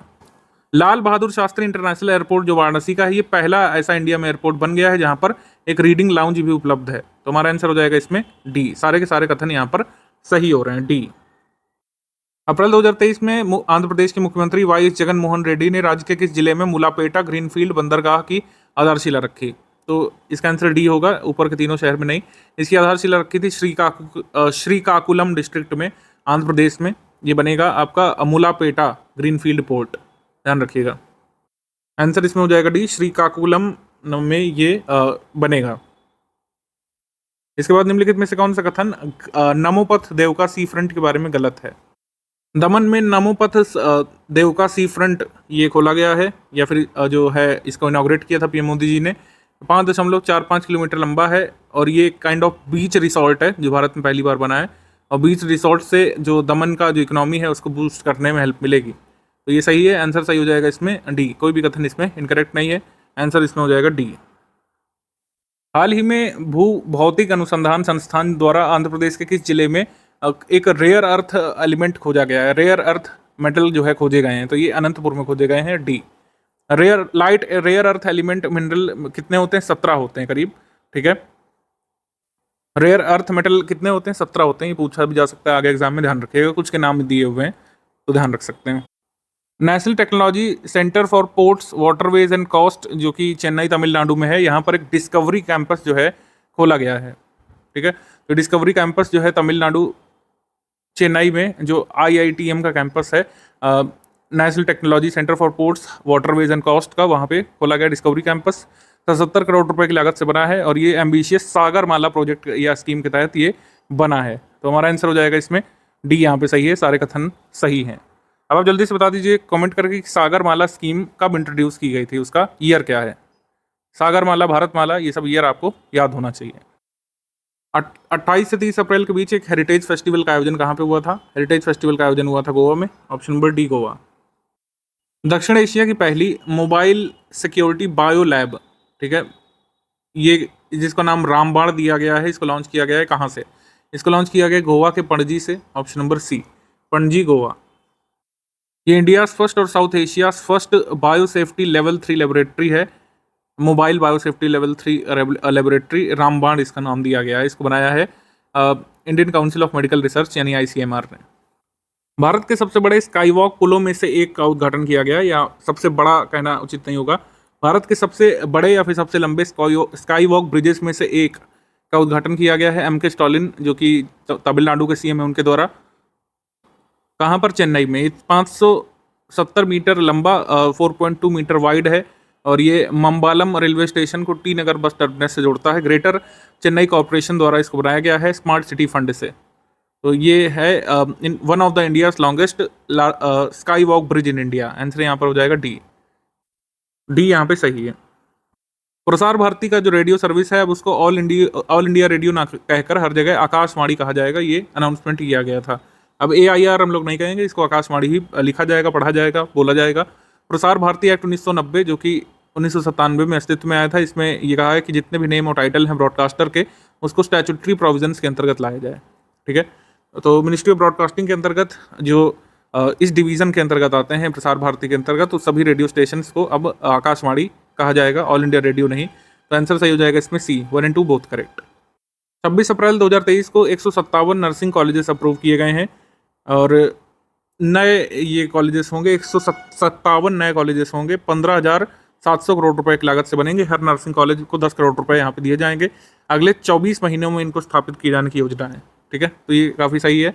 काफ़ी बड़ा डेवलपमेंट है हेल्थ इंडस्ट्री या फिर हेल्थ सेक्टर में, जो कि ज़्यादा अपडेट आते नहीं है हेल्थ सेक्टर के बारे में। इंफ्रास्ट्रक्चर पर ज़्यादा गवर्नमेंट ऑफ इंडिया फोकस करती है। तो आंसर यहाँ पर सही हो जाएगा डी, कोई भी कथन गलत नहीं है, तीनों सही है। डी। ये कहाँ कहाँ पे किस किस राज्य को ज़्यादा मिले हैं, कम मिले हैं, यहाँ पे लिखा हुआ है। तो किस राज्य को सबसे ज़्यादा अगर इसमें पूछ ले मिले हैं तो उत्तर प्रदेश को, क्योंकि जनसंख्या भी यहाँ पर ज़्यादा है, ऑब्वियस सी बात है। यूएस के किस स्टेट ने दिवाली को as a public holiday declare किया है 26 अप्रैल 2023 को? पब्लिक हॉलीडे पेंसिल्वेनिया स्टेट ने डिक्लेयर कर दिया है कि एक पब्लिक हॉलीडे होगा Diwali, option number B. UGC ने अभी 2 पोर्टल लॉन्च किए हैं, इसके संबंध में गलत स्टेटमेंट फाइंड करना है। उत्साह पोर्टल और professor of practice POP portal शुरू किया गया है मई में, ये सही है, ठीक है। इसके बाद है कि इन दोनों पोर्टल को भारत में उच्च शिक्षा की गुणवत्ता और प्रभावशीलता में सुधार करने के लिए लॉन्च किया गया, ये भी सही है। दोनों पहले राष्ट्रीय शिक्षा नीति 2020 और इसके रणनीतिक लक्ष्यों के अनुरूप हैं, ये भी सही। तो इसमें कोई गलत नहीं है, आंसर सही हो जाएगा डी। उत्साह पोर्टल और पीओपी पोर्टल दोनों यूजीसी के हैं। उत्साह पोर्टल का उद्देश्य है शिक्षा में गुणात्मक सुधार करने के लिए यूजीसी की पहलों के बारे में विस्तृत जानकारी प्रदान करना, और पीओपी का एम है कि एक्सपीरियंस प्रोफेसर और एक्सपर्ट्स को फैकल्टी के रूप में अपॉइंट किया जा सके हायर एजुकेशन इंस्टीट्यूट्स में। 28 अप्रैल 2023 को केंद्रीय कृषि एवं किसान कल्याण मंत्री नरेंद्र सिंह तोमर जी ने कहाँ पर मिलेट्स एक्सपीरियंस सेंटर का शुभारंभ किया है? मिलेट्स एक्सपीरियंस सेंटर का शुभारंभ किया गया है दिल्ली में, इसको नैफेड ने बनाया है, ठीक है, ऑप्शन नंबर बी यहाँ पे सही है। नैफेड ने इसको सृजित किया है। तेलंगाना में नया सचिवालय भवन बनाया गया है, इसका इनॉग्रेशन किया था वहाँ के चीफ मिनिस्टर ने, जबकि यहाँ पे दिया हुआ है पहले स्टेटमेंट में कि वहाँ की गवर्नर तमिलिसाई सौंदरराजन ने किया था। ये इनकरेक्ट है पहला स्टेटमेंट। फिर है इसमें इसको कंस्ट्रक्ट किया गया है हैदराबाद में, तेलंगाना की राजधानी में, ये भी सही है। इसका नाम BR Ambedkar Telangana state secretariat रखा जाएगा, ये काफ़ी इंपॉर्टेंट है। यही पूछा जाएगा कि तेलंगाना की जो सेक्रेटरीट बिल्डिंग बनी है उसको किस महापुरुष के नाम पर रखा गया है, तो इसका आंसर हो जाएगा डॉक्टर भीमराव अम्बेडकर। ये सही है, ये सही है। इसमें इनकरेक्ट फाइंड करना है तो ओनली वन इनकरेक्ट है, ऑप्शन नंबर ए यहाँ पे हमारा उत्तर हो जाएगा। मई 2023 में अमेरिका की प्रतिष्ठित टाइम मैगजीन के कवर में किस बॉलीवुड अभिनेता या अभिनेत्री को दर्शाया गया है? तो दीपिका पादुकोण को टाइम मैगजीन के मई एडिशन में कवर पेज पर लगाया गया है, ऑप्शन नंबर ए। भारत के प्रथम रक्षा कोष के बारे में सही कथन चुनिए। HDFC asset management company limited ने इंडिया के पहले म्यूचुअल फंड जो कि डिफेंस सेक्टर पर फोकस्ड है उसको लॉन्च किया है। India first mutual fund focused on defence sector. Open ended equity scheme HDFC defence fund की नई फंड है, 19 मई को खुलेगी, 2 जून 2023 को बंद हो जाएगी। और फंड अपनी शुद्ध परिसंपत्ति के कम से कम 80% भाग रक्षा और उससे अलाइड सेक्टर की कंपनियों में निवेश करेगा, ये भी सही है, आंसर सही हो जाएगा इसमें D. India's first defence fund of India के बारे में तीनों स्टेटमेंट ये सही है, ध्यान रखिएगा। मई 2023 में केंद्रीय संचार मंत्री अश्विनी वैष्णव ने मोबाइल उपयोगकर्ताओं की सुरक्षा के लिए संचार साथी पोर्टल शुरू किया है। संचार साथी इलाहाबाद उच्च न्यायालय ने 12 मई 2023 को भारतीय पुरातत्व सर्वेक्षण को आर्कोलॉजिकल सर्वे ऑफ इंडिया को वाराणसी के ज्ञानवापी मस्जिद के अंदर में जो शिवलिंग मिला है उसकी कार्बन डेटिंग परीक्षण का आदेश दिया है, ठीक है।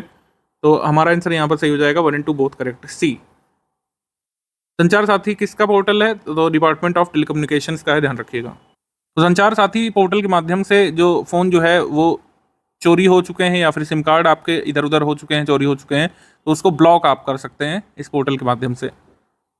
अर्जुन वाजपेयी जो प्रोफेशनल पर्वतारोही उनके संबंध में क्या सही है? 10वें सबसे ऊंचे पर्वत अन्नपूर्णा पर चढ़ाई करने वाले पहले भारतीय पुरुष बन गए हैं, ठीक है।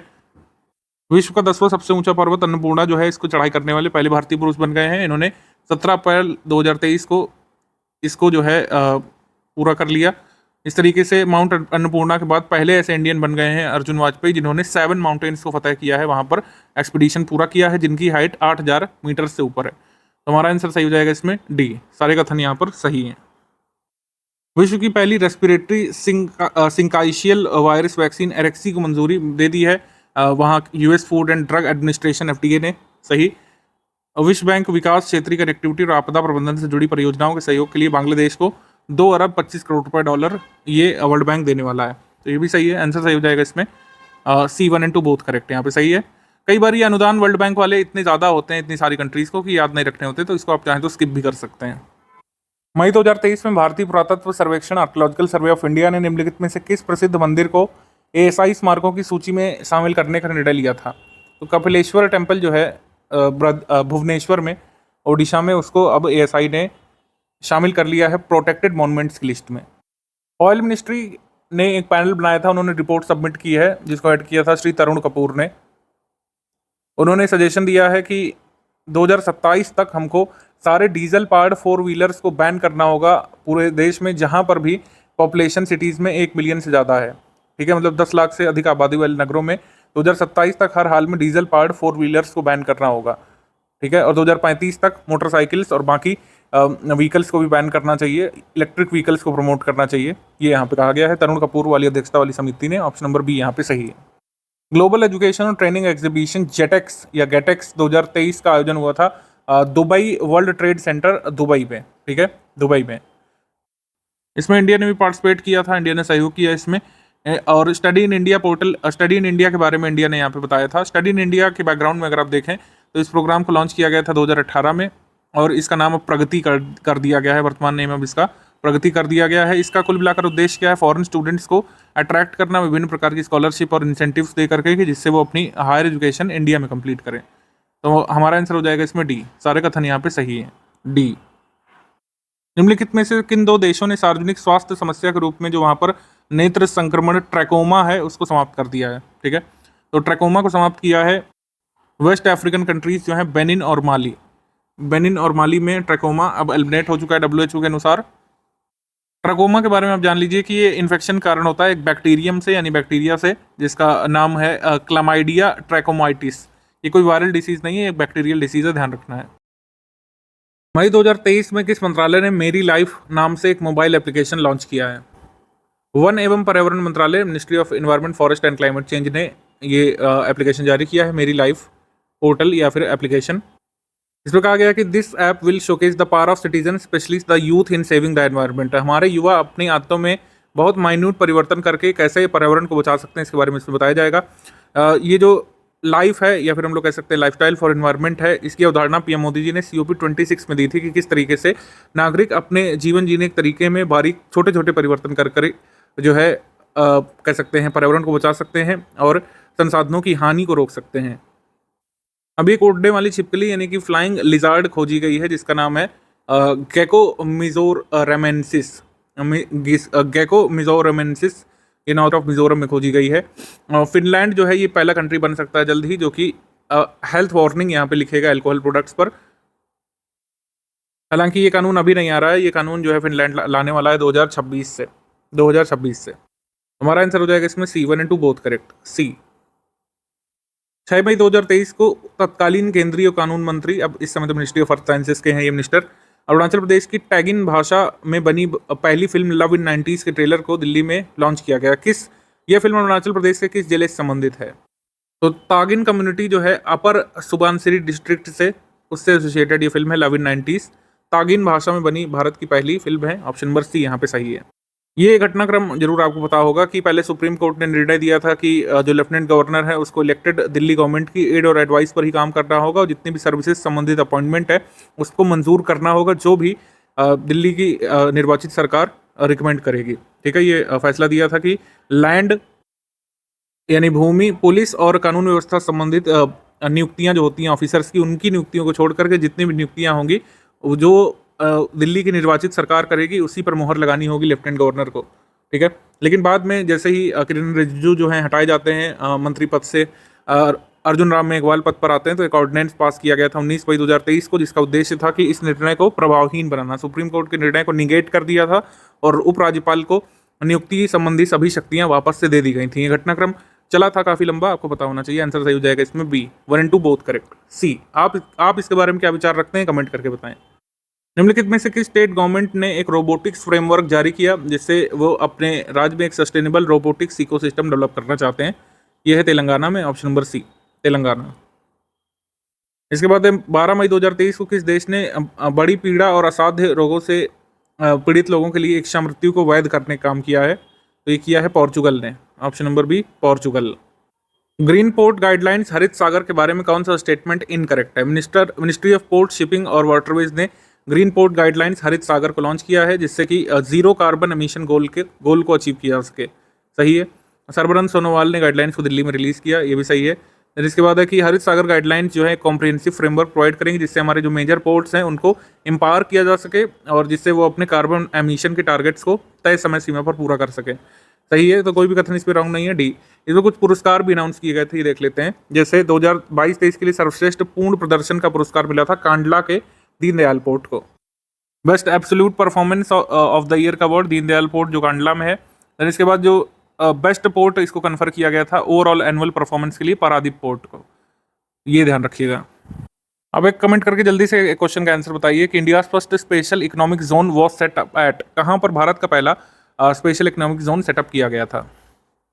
मई 2023 में पश्चिम जयंतिया हिल्स मेघालय में डॉकी लैंड पोर्ट का उद्घाटन किसने किया? तो ये किया था नित्यानंद रॉय ने। डॉकी लैंड पोर्ट जो है ये ट्रेड और कॉमर्स भारत और बांग्लादेश के बीच इंप्रूव करेगा। अच्छा, डॉकी रिवर जो है, डॉकी जिस रिवर के बारे में बात कर रहे हैं, ये किस रिवर की ट्रिब्यूटरी है? जल्दी से कमेंट करके बताइए किस रिवर की ट्रिब्यूटरी है डॉकी रिवर।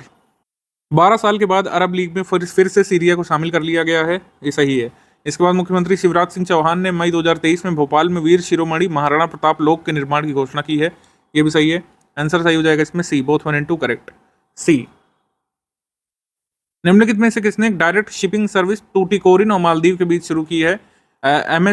MSS गैलना जो ये जहाज है, इसको VO चिदम्बरनार पोर्ट जो है तूतीकोरिन में वहां से शुरू किया। तो ये किसने किया था? शांतनु ठाकुर ने, option number C. Most important ये है कि तूतीकोरिन पोर्ट से जो है ये कह सकते हैं डायरेक्ट शिपिंग सर्विस मालदीव के लिए शुरू की गई है, ये ध्यान रखना है, मालदीव के लिए सी। इसके बाद है मॉरिशस में मराठा योद्धा छत्रपति शिवाजी महाराज की 12 फीट ऊंची प्रतिमा का अनावरण किसने किया था? देवेंद्र फडणवीस, जो कि मॉरिशस की यात्रा पर थे, तो उन्होंने इसका अनावरण किया था, सी। भारतीय वानिकी अनुसंधान और शिक्षा परिषद में सतत भूमि प्रबंधन पर उत्कृष्टता केंद्र का उद्घाटन किया गया है, यानी कि centre of excellence on sustainable land management. तो इसका इनॉग्रेशन कहाँ पे किया गया है? जहाँ पर इंस्टीट्यूट है Indian council of forest research and education का, देहरादून उत्तराखंड में, सही। उत्तराखंड पीसीएस के लिए बहुत जरूरी हो सकता है। ये सेंटर बनाने का अनाउंसमेंट पीएम मोदी जी ने किया था 14वें COP में, United Nations convention to combat desertification के 14वें COP में सितंबर 2019 में पीएम मोदी जी ने ऐसा इंस्टीट्यूट या सेंटर ऑफ एक्सीलेंस सेटअप करने की बात कही थी। इसके बाद ये साउथ साउथ कोऑपरेशन को प्रमोट करेगा और सस्टेनेबल लैंड मैनेजमेंट प्रैक्टिसेस को इंप्रूव करने में हेल्प करेगा इंस्टीट्यूट। आंसर सही हो जाएगा इसमें डी, सारे कथन यहाँ पे सही हैं। हाल ही में चीन विश्व का सबसे बड़ा कार निर्यातक देश बन गया, इससे पहले कौन था बताना है? इससे पहले जापान था, no doubt, option number C, Japan. नागरिक विमानन मंत्रालय के अनुसार भारत किस वर्ष से अंतर्राष्ट्रीय नागरिक उड्डयन संगठन की कार्बन ऑफसेटिंग और reduction scheme for international aviation और long term global aspirational goals में शामिल होगा? भारत रिडक्शन स्कीम में शामिल होगा 2027 से, ऑप्शन नंबर सी, 2027 से। निम्नलिखित में से कौन सा ऐसा पहला भारतीय राज्य बना है जिसने सुशासन विनियमन को मंजूर किया, यानी कि गुड गवर्नेंस रेगुलेशन को जो है अप्रूव किया है मई 2023 में? ये बना है Maharashtra, option number A, Maharashtra. Then इसके बाद मई 2023 में केंद्रीय माध्यमिक शिक्षा बोर्ड ने नई शिक्षा नीति 2020 के एक भाग के रूप में किस या किन कक्षा के पाठ्यक्रम में कोडिंग और आर्टिफिशियल इंटेलिजेंस को शामिल करने का निर्णय लिया है? तो कक्षा 6 से 8 के बच्चे अब करिकुलम में कोडिंग भी पढ़ेंगे और आर्टिफिशियल इंटेलिजेंस के बारे में पढ़ेंगे, ऑप्शन नंबर सी। पाकिस्तान ने किस देश को आर्थिक संकट के दौरान 75 वर्षों में पहली बार अपना हज का कोटा वापस कर दिया है? तो सऊदी अरब को वापस किया, ऑब्वियसली, कि जो है अब इतने यात्री नहीं हैं जो कि हज की यात्रा करेंगे, क्योंकि वहाँ पर आर्थिक संकट चल रहा है। केंद्रीय गृह और सहकारिता मंत्री श्री अमित शाह ने 20 मई 2023 को गुजरात के किस जिले में तटीय पुलिसिंग राष्ट्रीय अकादमी के स्थायी परिसर का उद्घाटन किया? तो ये किया था द्वारका में, ऑप्शन नंबर डी, द्वारका। आगे गलत कथनों का चयन करना है। प्रथम शहरी जलवायु फिल्म महोत्सव का आयोजन 3 से 5 जून 2023 तक कोलकाता के न्यू टाउन में किया जाएगा, सही। इसके बाद है कि मैसूर के 18वीं सदी के शासक टीपू सुल्तान की तलवार लंदन में 140 करोड़ रुपए में नीलाम हुई थी, ऑप्शन हुआ था इसका, ये सही है। तो आंसर सही हो जाएगा इसमें डी। इनकरेक्ट चूज करना है तो आंसर डी होगा, दोनों कथन करेक्ट हैं। इससे पहले ये जो तलवार थी विजय माल्या के पास थी, इसने इसको बेच दिया था 2016 के आसपास। अच्छा, इसको खरीदा किसने है ये नहीं बताया जा सकता, क्योंकि ये चीज़ें गोपनीय रहती हैं और ना हमारे एग्जाम के लिए जरूरी है। भारतीय प्रौद्योगिकी संस्थान IIT मद्रास निम्नलिखित में से किस अफ्रीकी देश में अपना पहला अंतर्राष्ट्रीय परिसर शुरू करेगा और अक्टूबर 2023 से क्लासेस भी शुरू होंगी? तो जंजीबार तंजानिया में IIT मद्रास अपना कैंपस खोलने वाला, एक ऑफशोर कैंपस, ऑप्शन नंबर ए।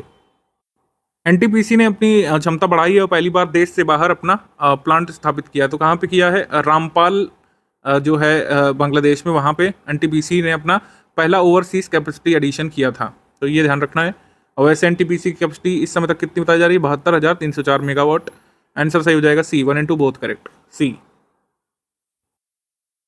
मई 2023 में भारत ने श्रीलंका के लिए 1 बिलियन की क्रेडिट लाइन को कितने समय तक के लिए बढ़ा दिया है? 1 साल और बढ़ाया है, 2024 तक बढ़ाया है, ऑप्शन नंबर सी। मई 2023 में नेपाल के पूर्व गोरखा सैनिक हरिबुद्ध मागर ने कृत्रिम पैरों का उपयोग करके माउंट एवरेस्ट पर चढ़ाई करके जो है हिस्ट्री क्रिएट किया है, ये सही। इसके बाद प्रधानमंत्री नरेंद्र मोदी ने मई 2023 में जापान के हिरोशिमा में महात्मा गांधी जी की एक आवक्ष प्रतिमा का अनावरण किया, ये भी सही। इस प्रतिमा को बनाया गया था पद्म भूषण पुरस्कार विजेता श्री राम वनजी सुतार के द्वारा। और आंसर यहाँ पे सही हो जाएगा, डी सही हो जाएगा। इनकरेक्ट इसमें पूछा है, डी सही होगा। अखिल भारतीय फुटबॉल महासंघ ने दिग्गज फुटबॉलर प्रदीप कुमार बनर्जी या फिर पीके जिनको जाना जाता था नाम से 23 जून 2023 को AIFF ग्रास रूट दिवस मनाने का निर्णय लिया है। ये पूछ सकते हैं, एग्जाम में जरूरी है, तो ये ध्यान रखिएगा। श्रीलंका के सर्वोच्च न्यायालय ने समलैंगिकता को अपराध की श्रेणी से बाहर रखने का निर्णय लिया था, तो ये सही है। तो यहाँ पे 1 and 2 बोथ करेक्ट, यहाँ पे सही हो जाएगा सी।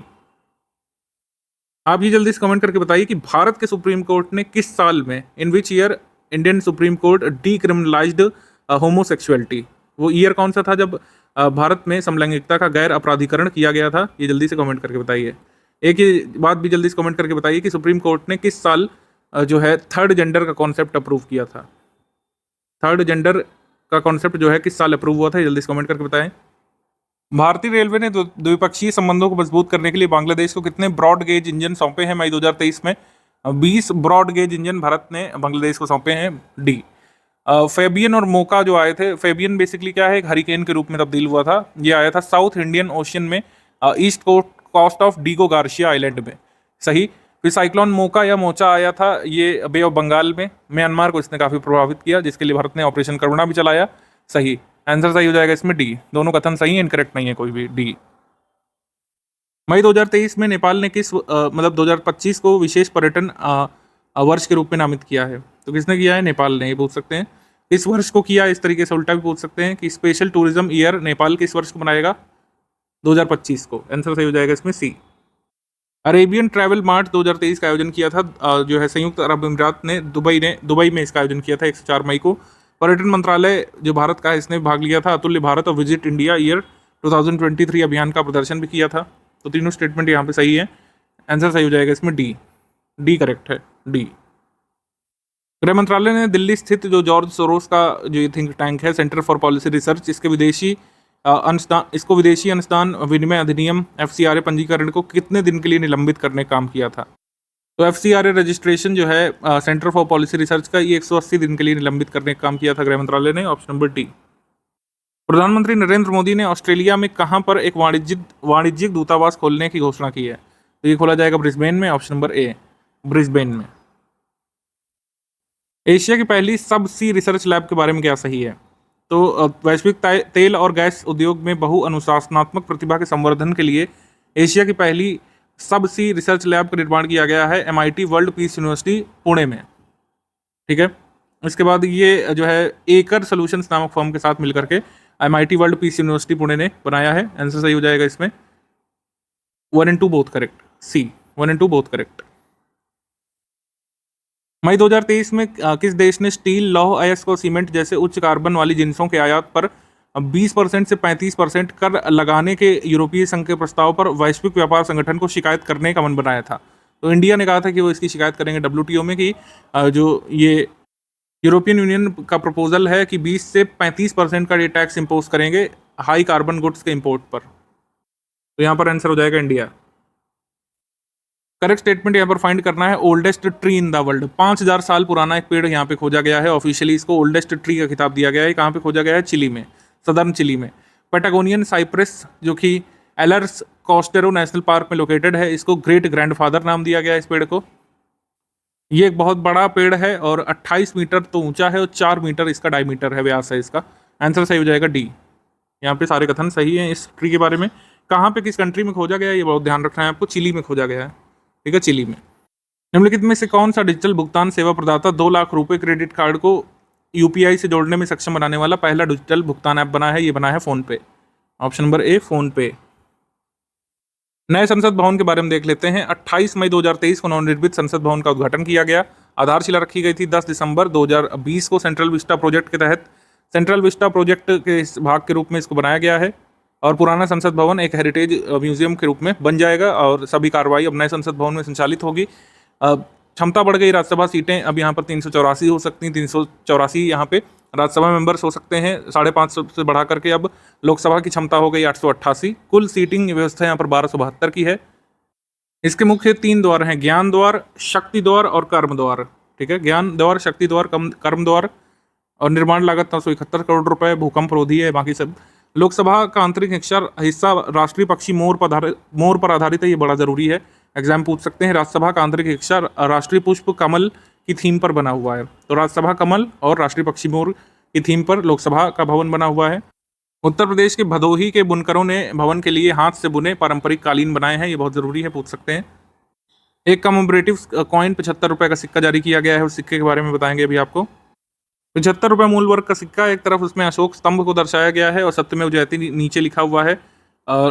देवनागरी लिपि में भारत शब्द बाईं परिधि पर अंकित है, जबकि अंग्रेजी में इंडिया दाईं परिधि पर अंकित है। और दूसरी तरफ संसद भवन की छवि चित्रित की गई है, इसमें ऊपरी परिधि पर संसद संकुल और निचली परिधि पर अंग्रेजी में संसद परिसर अंकित किया गया है, ये ध्यान रखिएगा। सबसे पहला भारत में स्मारक सिक्का जवाहरलाल नेहरू के निधन के बाद उनको श्रद्धांजलि अर्पित करने के लिए जारी किया गया था। महीने भर सेंगोल चर्चा में रहा था महीने के अंत में, और एक प्रकार का स्केप्टर यानी कि राजदंड है, न्यायपूर्ण और निष्पक्ष शासन का पवित्र प्रतीक है। ये चांदी का बना हुआ है, 5 फीट लंबा है और इस पे सोने का ये चढ़ाया गया है कोटिंग, वैसे चांदी का है, ध्यान रखिएगा। 1947 में तिरुवाडुतरई अधिनियम द्वारा विशेष सेंगोल तैयार कराया गया था और भारत के प्रथम प्रधानमंत्री श्री जवाहरलाल नेहरू ने अंग्रेजों से सत्ता हस्तांतरण का प्रतिनिधित्व करने के लिए प्राप्त किया था, लॉर्ड माउंटबेटन से प्राप्त किया था जवाहरलाल नेहरू जी ने। और 14 अगस्त 1947 को तमिलनाडु के अधिनियम के माध्यम से सेंगोल इन्होंने स्वीकार किया था। तो सेंगोल किस वंश के शासकों के संबंधित है? चोल शासकों के संबंध में इसका जो है स्पेक्टर का इस्तेमाल किया जाता था।